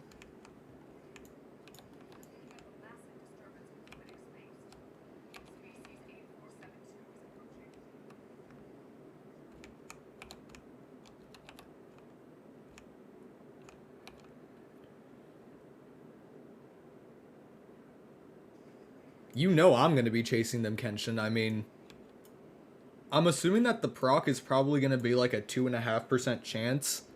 Something similar to like the Omega weapon amplification or the Jat Vash disruptor. What is the proc chance on Jat Vash disruptors again? Because I honestly don't remember. Let's see here. Yeah, 2.5% chance. So I'm thinking a 2.5% chance for the proc of reducing your recharge times. And I'm also thinking it'll be something pretty substantial because it's such a low chance. It'll be something like 25%. Or even 50% if we're lucky. And if that's what ends up happening, you better hope that they don't make canon versions of it. That's all I'm going to say. Because Aura will lose his mind. But, assuming that they just go with beams, like single beam banks, Fire at Will is going to be pretty big with those. And honestly, if you can get enough haste out of it, Beam Overload isn't out of the question either, because every little bit of recharge time is useful to you. I guess the question is going to be how much base damage do they do? And how much are you giving up for that proc? I remember, the Jet Vash disruptors. Is one of the modifiers proc on them?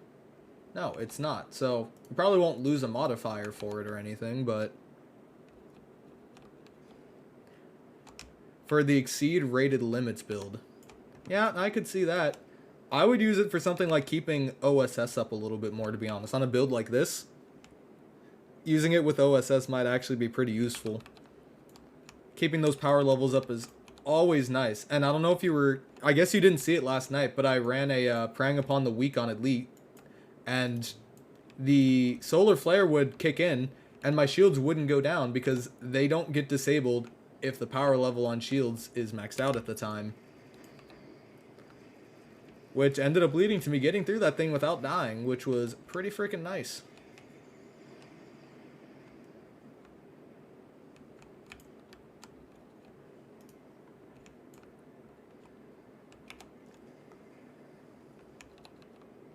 But I've said it once, and I cannot say it enough during this freaking stream.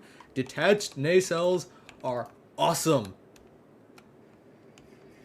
I mean, there's no pylons. When you go into the customization thing, there won't be one for pylons because there aren't any. It's awesome. And I'm so excited to have them. Also, I accidentally applied Intel Team to a Borg cube and it disappeared for a minute. So that was fun.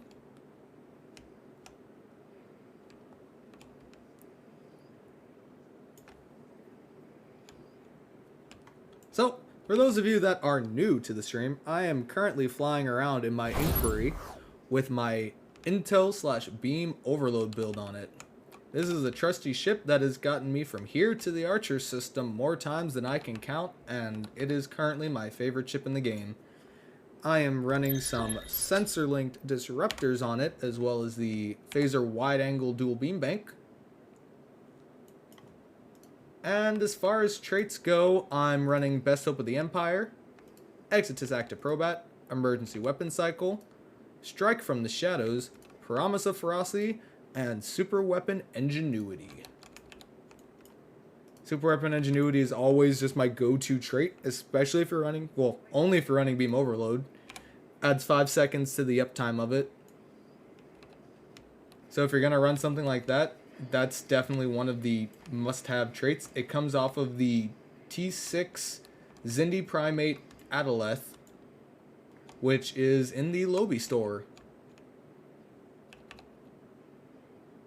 I feel really bad because that's one of the only ships where I bought it without the intention of actually flying it. I bought it for the trait and basically nothing else. Not to say it's a bad ship, but I never really got down with the look of it. So I dry docked it as soon as I got the mastery and got the trait on it. But what do you guys think? Are there any must-have ships for the traits out there? Let me know in chat.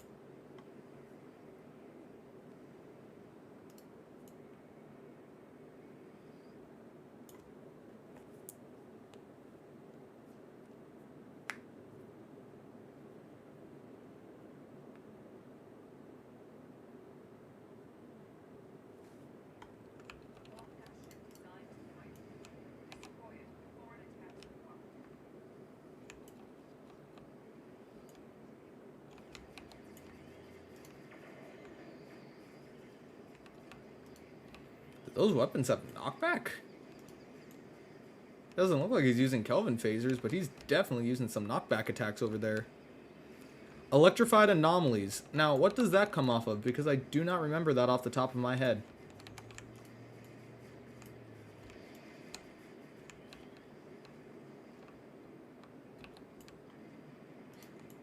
I know spore-infused anomalies. That comes off of the Somerville. But I don't know about electrified anomalies. Disco Cyville? I thought that was... That's a different trait, isn't it? That is spore-infused anomalies, if I'm not mistaken. Yeah, this is the one that comes off of the Somerville.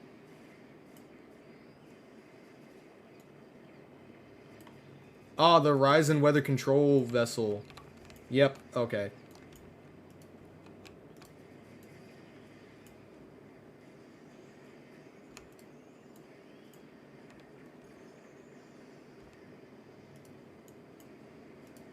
Nice, nice, nice. I will say I am one of the lucky few that was able to pick up a Ceaseless Momentum before the walls went down, since now that trait is basically impossible to get. And I plan on treasuring this trait as much as I can. Probably end up using this trait on the Voyager J, to be honest. Because that one plus supercharged weapons is actually pretty useful if you're running Torp Spread.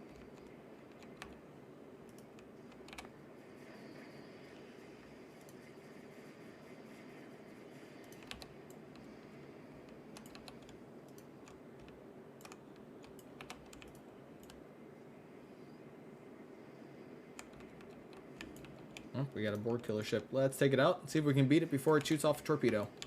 There we go. Not a threat anymore.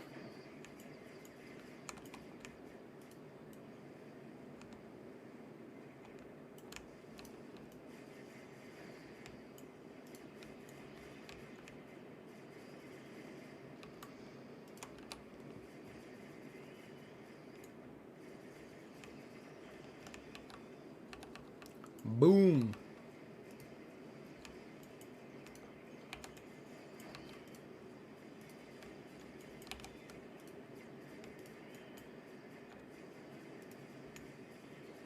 Mouse keeps cutting out on me. Give me a moment.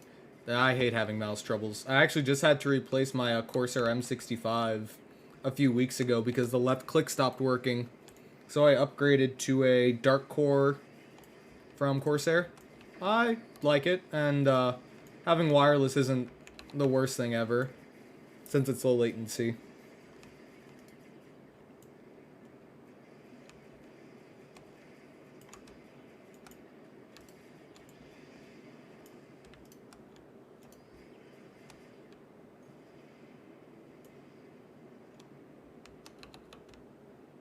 And hello, God of Rome, how are you doing today?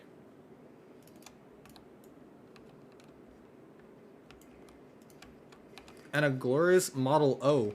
I think I've heard of that mouse. It's pretty solid.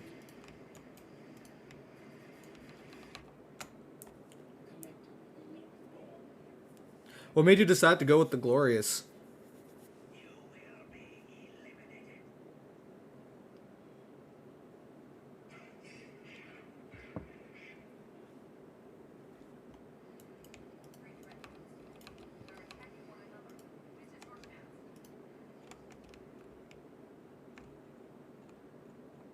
Alright, that's fair. I'll say that's definitely one of the driving points behind most purchases that I make.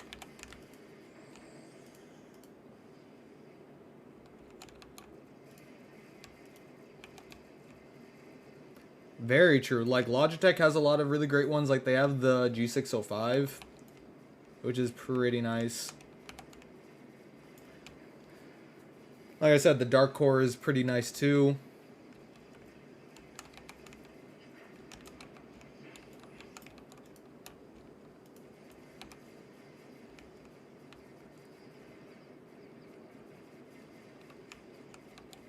Let's see. Kenshin, supercharged weapons not good for a torp build, by the way. And would you care to explain why?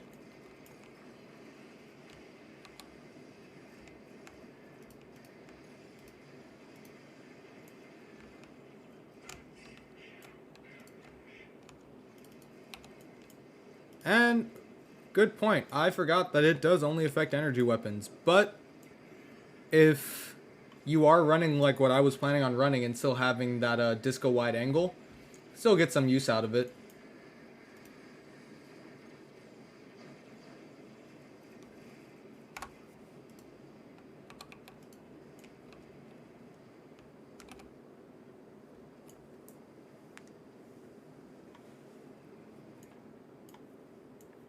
Also, if I'm gonna run a side torp build, even if I didn't run it, I would probably run the morphinogenic energy weapon in the rear anyway. That seems like a good one to have. So you could at least buff that.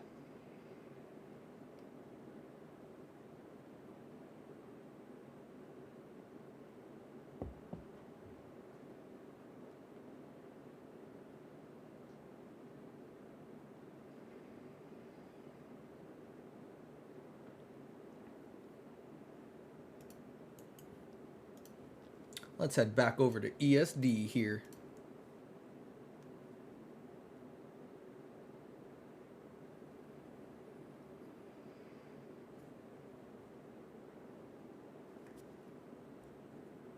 Yeah, Kenshin, you had been talking about it a little bit in chat too.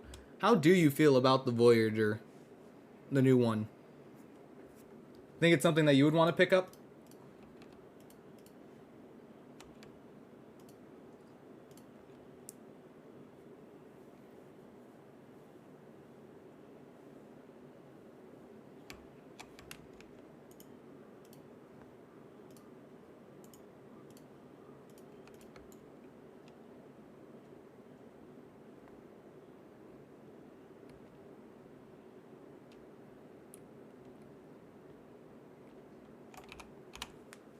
And yeah, that's fair. I'd say that the big problem is that because it's a promo ship, it is definitely not going to be an easy one to get.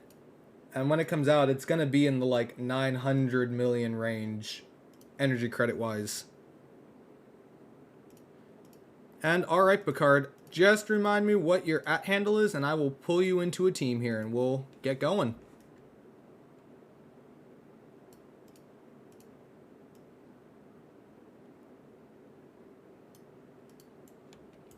Thank you. And give me one moment here, and I'll go ahead and pull you in.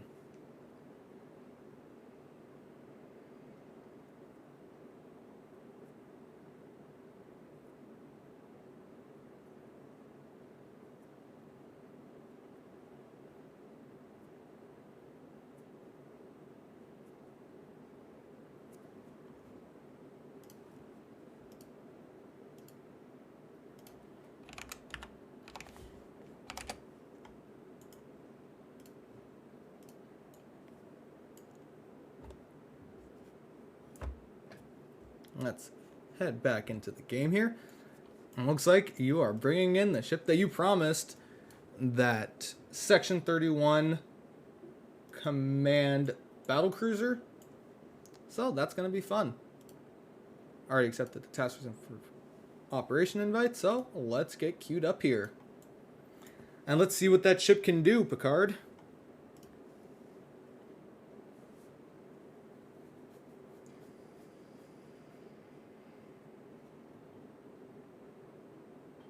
And yeah, right after we finish this next one, I'd be happy to pull you into one.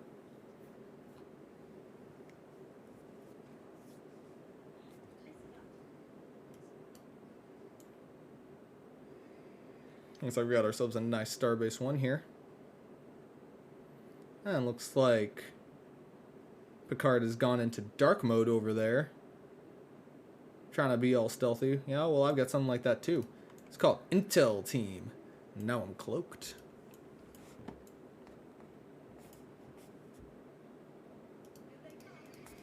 Oh boy. I did not realize that the timer had already finished counting down. Well, at any rate.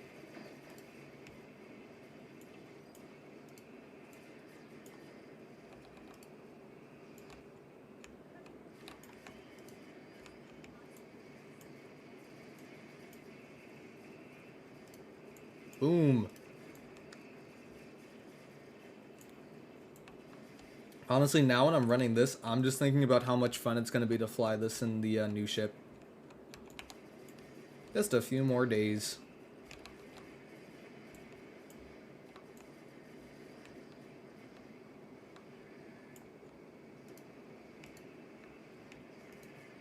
Right now, I'd love to be able to lock onto those Klingons, but because I think they have swarm mode on, basically anything I click on that's in that area is going to end up being the Night Fury.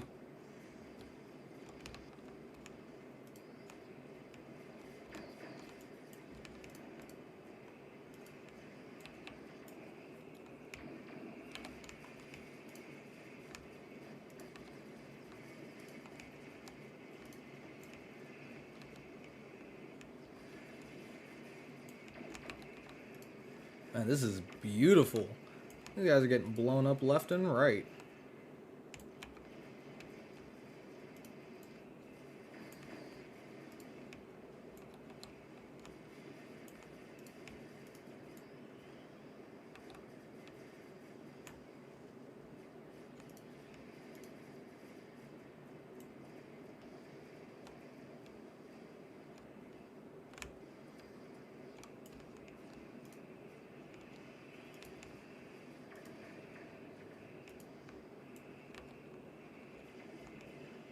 Looks like the Night Fury over there is also running covert phasers, I believe it is.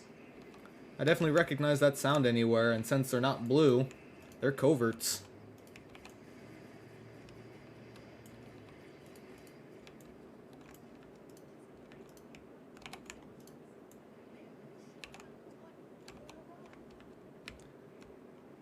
Bring on more Klingon ships. Let's go. I'm ready.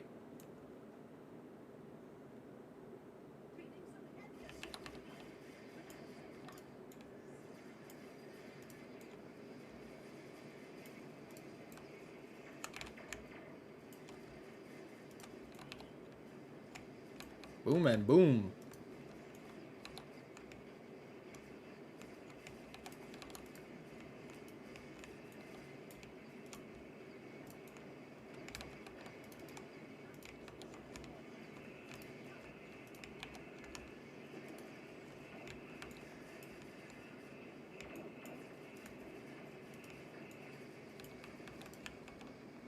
Oh, there's two outlier ships way out here.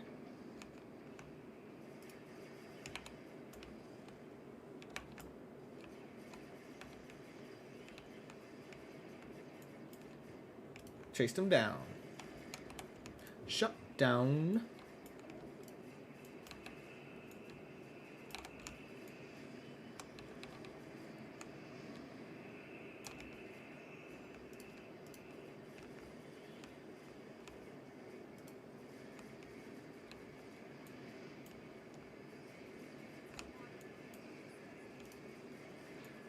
Boom and boom.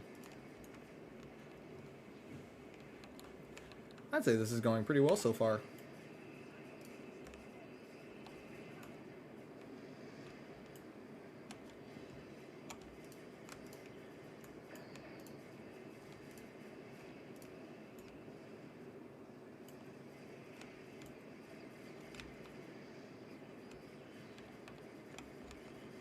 So, what do you guys in chat think of all of this just sheer destruction of the Klingons? I mean, they can only lose so many ships, right? How many could they possibly have? Because they're just going to keep blowing them up at this point, let's be honest.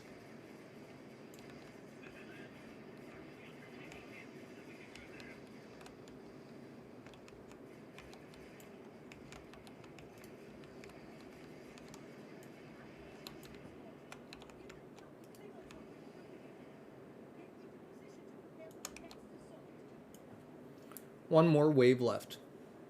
And, Arcus, are you ready to hop on after this TFO is over? Because I'll pull you in basically right once we finish this. Since we're on the last phase here.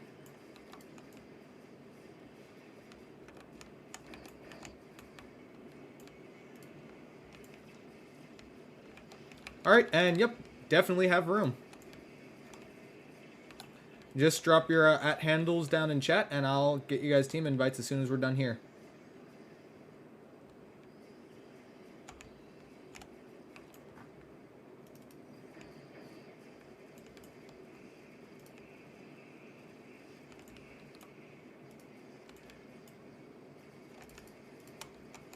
And thank you.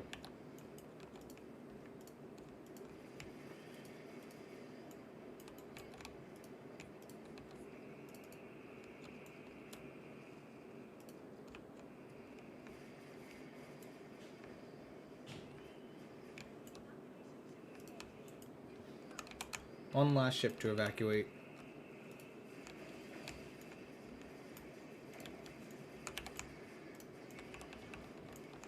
Boom, and boom.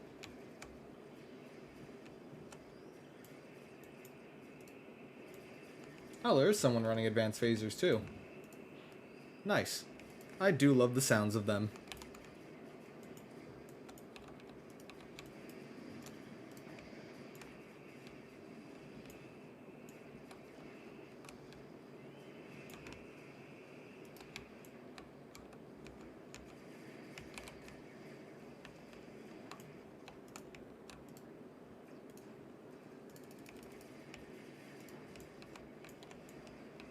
And it's just about out.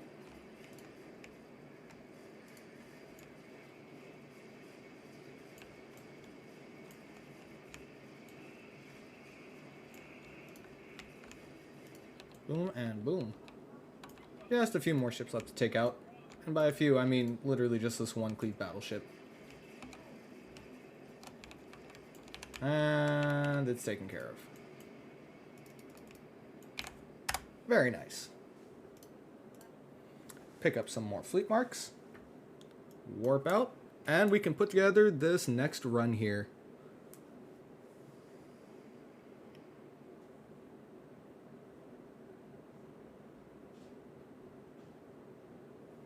And I'll make sure to get you guys invited to the team here. Man, this ship is absolutely melting stuff. Okay, Picard, let me know when you're out of it so I can send you a new team invite here. Well, I can invite you to a team anyway.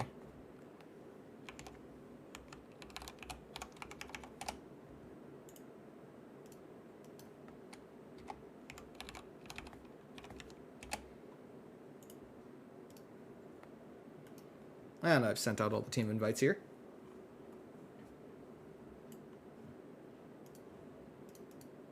So, we've got our team all together here, so let's queue up.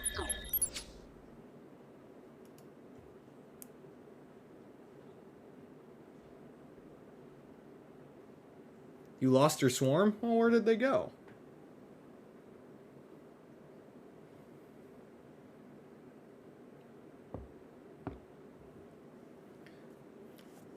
Where did they come from? Where did they go? Where did they come from? Cotton Eye Joe.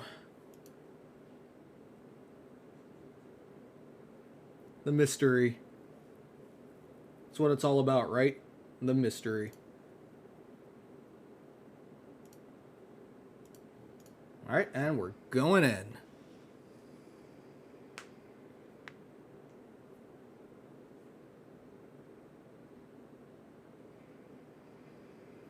Oh, we've got a satellite defense TFO. Fun, fun, fun. Peril over Pavo. Ooh, Sona Collector Dreadnought. Ooh, Section 31 Vanity Shield on the Sona Collector Dreadnought. Ooh, shiny. Got the stealth fleet coming in. I dig it.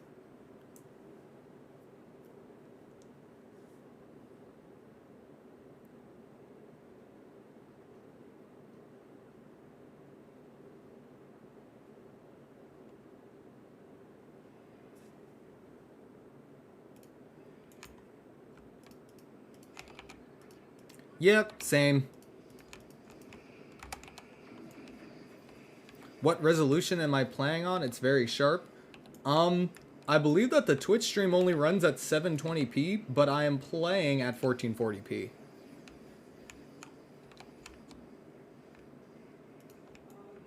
Even while I'm streaming, I play at 1440p. Because that's where my monitor is at. Is that the best idea? Probably not, but I'm sure as hell gonna do it anyway. I don't drop any frames, so it can't be that bad.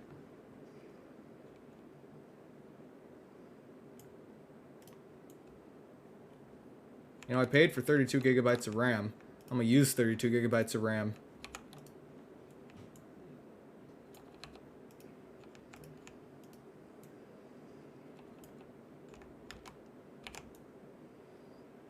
Oh, I missed that satellite twice because I'm a bad piloter. Ooh, I'm bad at piloting, but I'm good at making it look like I'm good at piloting.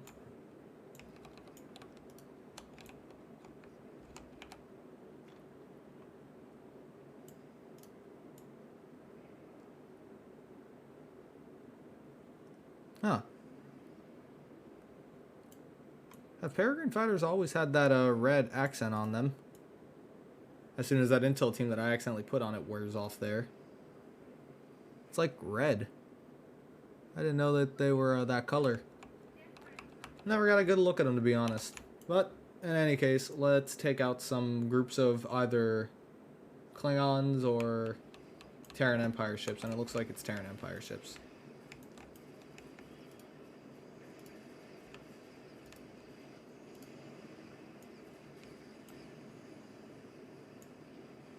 That's a lot of damage.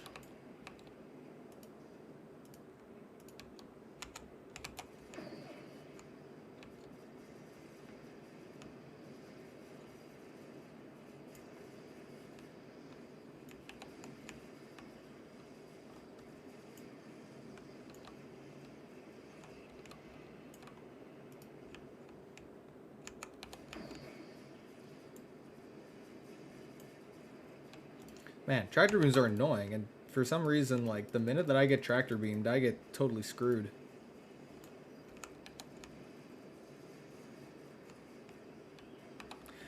Friggin' tractor beams, man. Hate them. They go against everything I believe in as a bad piloter. How can I pilot badly if I get tractor beamed? Certainly, I could just stay out of range like this and not have to worry about it anyway.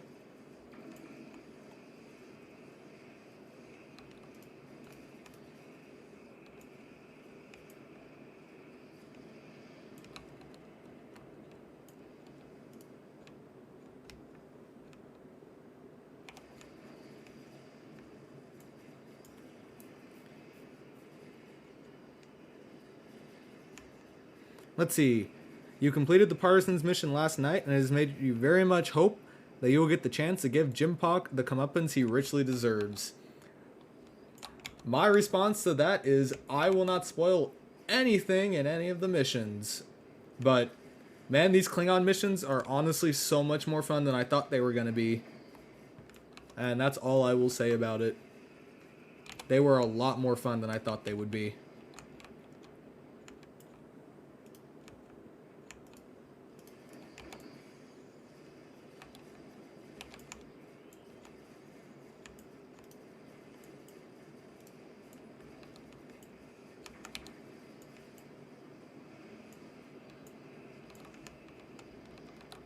Well, I hope those guys like Chemocyte, because they sure just got a lot of it.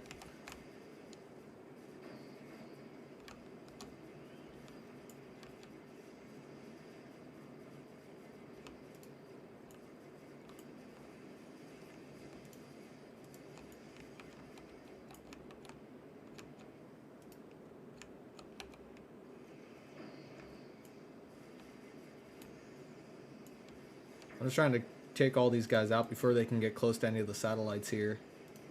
I'm basically just putting myself between them and the defense satellites right now. It's good because I can keep them in my front firing arc really, really easily. The bad side is I basically have to tank all of these shots. And yes, he is a power-hungry piece of shit. Most of the Klingon leaders have been. Like, with the exception of Martok, they've basically all been power-hungry assholes. Gowron was the same way.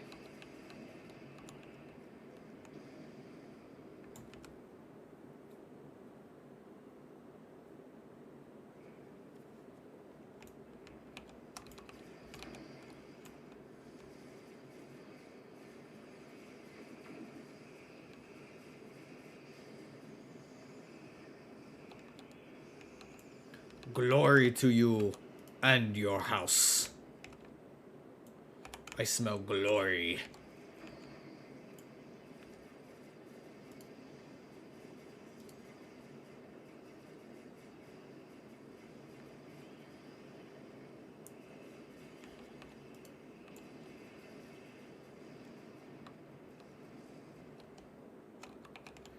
There's so many great Gowron memes, it's not even funny.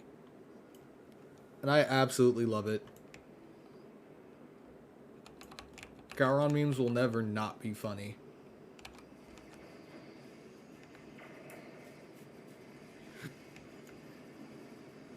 And you think Worf and Martok should share power over the Klingon Empire? That would be an interesting idea, but I mean, as it stands, Worf already has a pretty good amount of power in the Empire, because isn't he, like, ambassador to the Federation? That's a pretty cushy job, to be honest.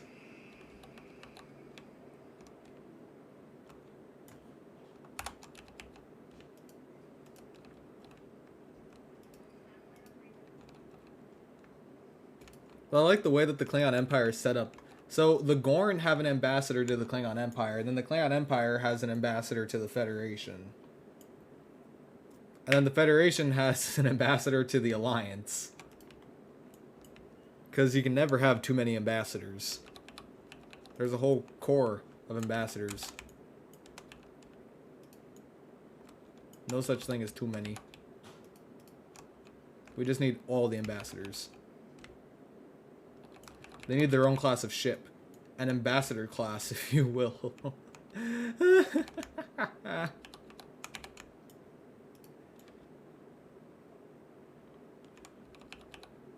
Alright, I'm gonna cover beta and see what happens.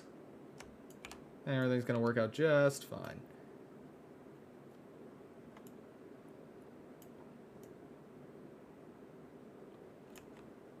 I fear nothing.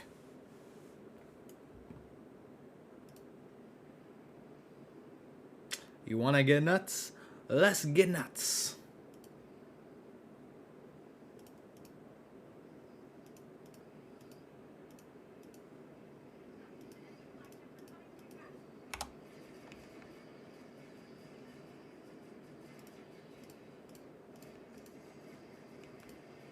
Well, the Dreadnought's dead. And all of my swarmers left me. Seems fair. I really could have used their help, but whatever, I guess. Sure. I guess I'll just be fine without them.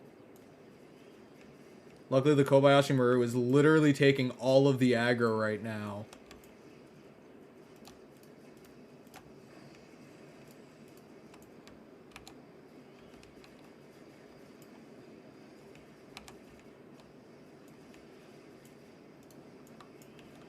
That thing really just tried to grav well me? Really? That's the plan? Well, you're dead. So, clearly that plan didn't work out nearly as well as you thought it would.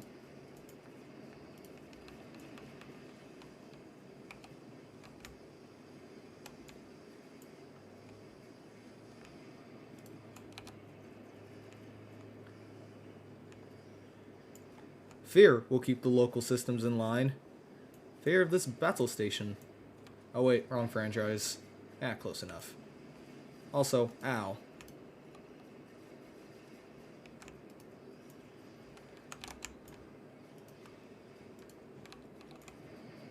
I just realized that all of these defense satellites are science. I was wondering where those tractor beams were coming from. Would explain a few things. Oh well, I'll be fine. Everything's gonna be fine. It's fine.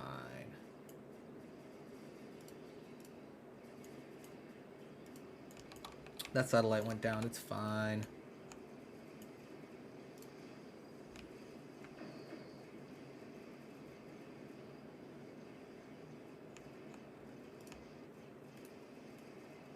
My Kobayashi Maru just left me, that's fine.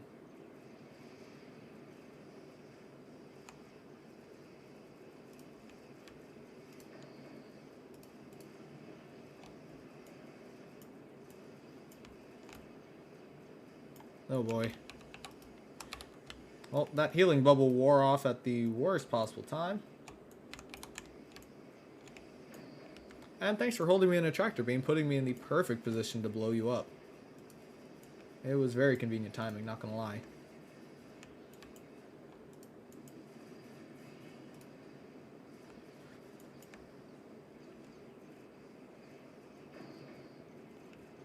Well, that's a mycelial rift if ever there was one. Great timing over there.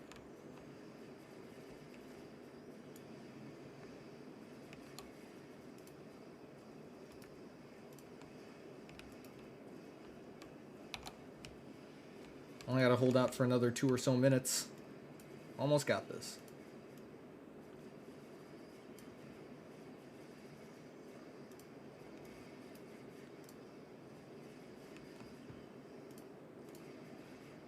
Kobayashi Maru is back. And you know that you can't beat the Kobayashi Maru.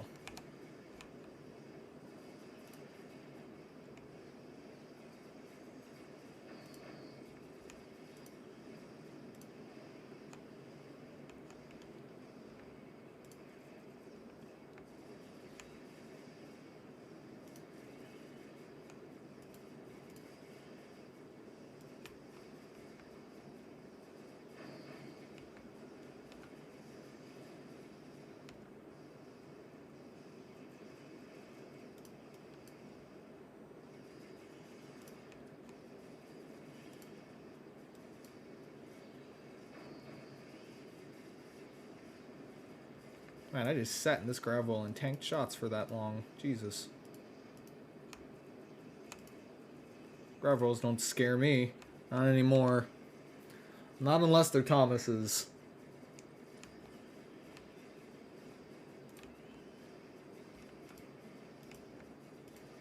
You ain't going anywhere.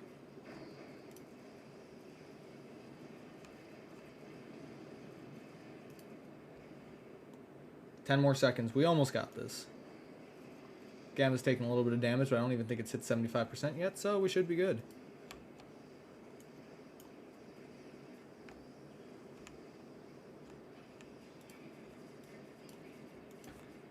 Boom. Very nice. Yep, lowest satellite was Gamma, and it was still at 79. This one was at 95, and that one was at 98. Nice job, guys. Very nice. Ooh. That was something. I think we've got time for one more TFO here before we call it a night. So, I'm going to invite all of you guys to the team again, and we'll run one more. Oh, it's time to bring out the jelly. Sounds good. And yeah, sure, Kenshin. I'll send you an invite.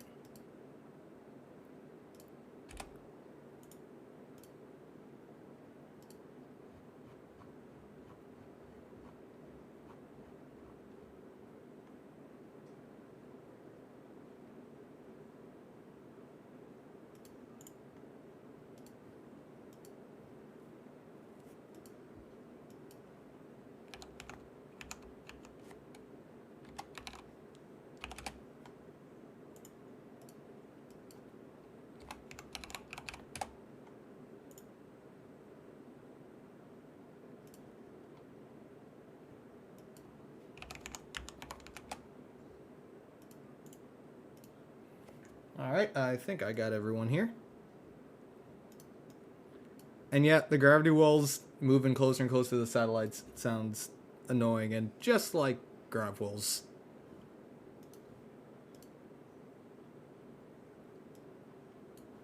So let's go ahead and get ourselves queued up here. Obviously an immediate pop since we've got a full team. And we got a space one, so that's good. Let's see what we get.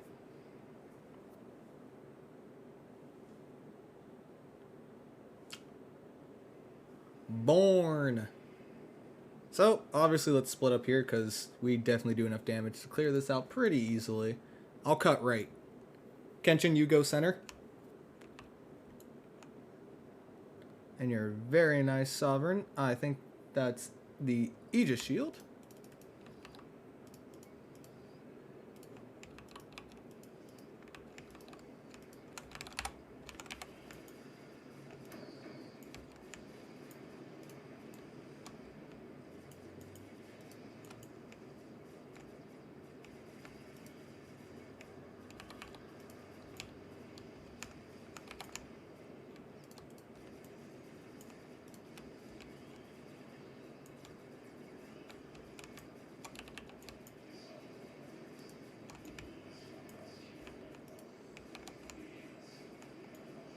I just gotta finish taking these guys out.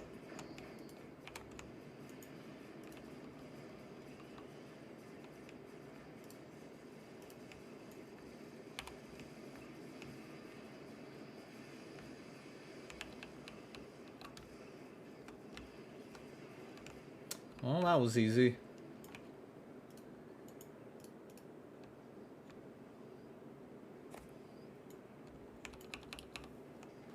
Now we got an assimilated carrier to take out.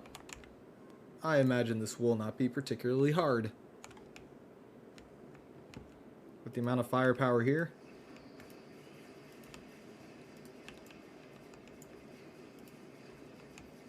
Oh boy, it's frickin' gone. Oh, that was amazing.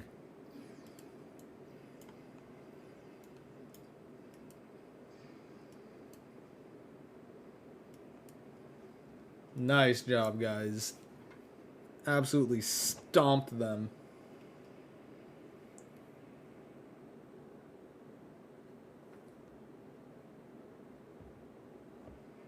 Well, I think that's where we're going to wrap up the stream for tonight. I thank all of you guys for joining me. We definitely have a lot to look forward to. The obvious highlight being this new frickin' Voyager. I can't wait to see what it does. And I hope you guys are all excited for it too. So look out when I'm finally able to get that ship. I will definitely be doing a review and a build on it. But until then, I'm going to head out now. So I'll see you guys on Sunday when I stream again. As always, this has been Endeavor Gaming. And remember to keep calm and game on.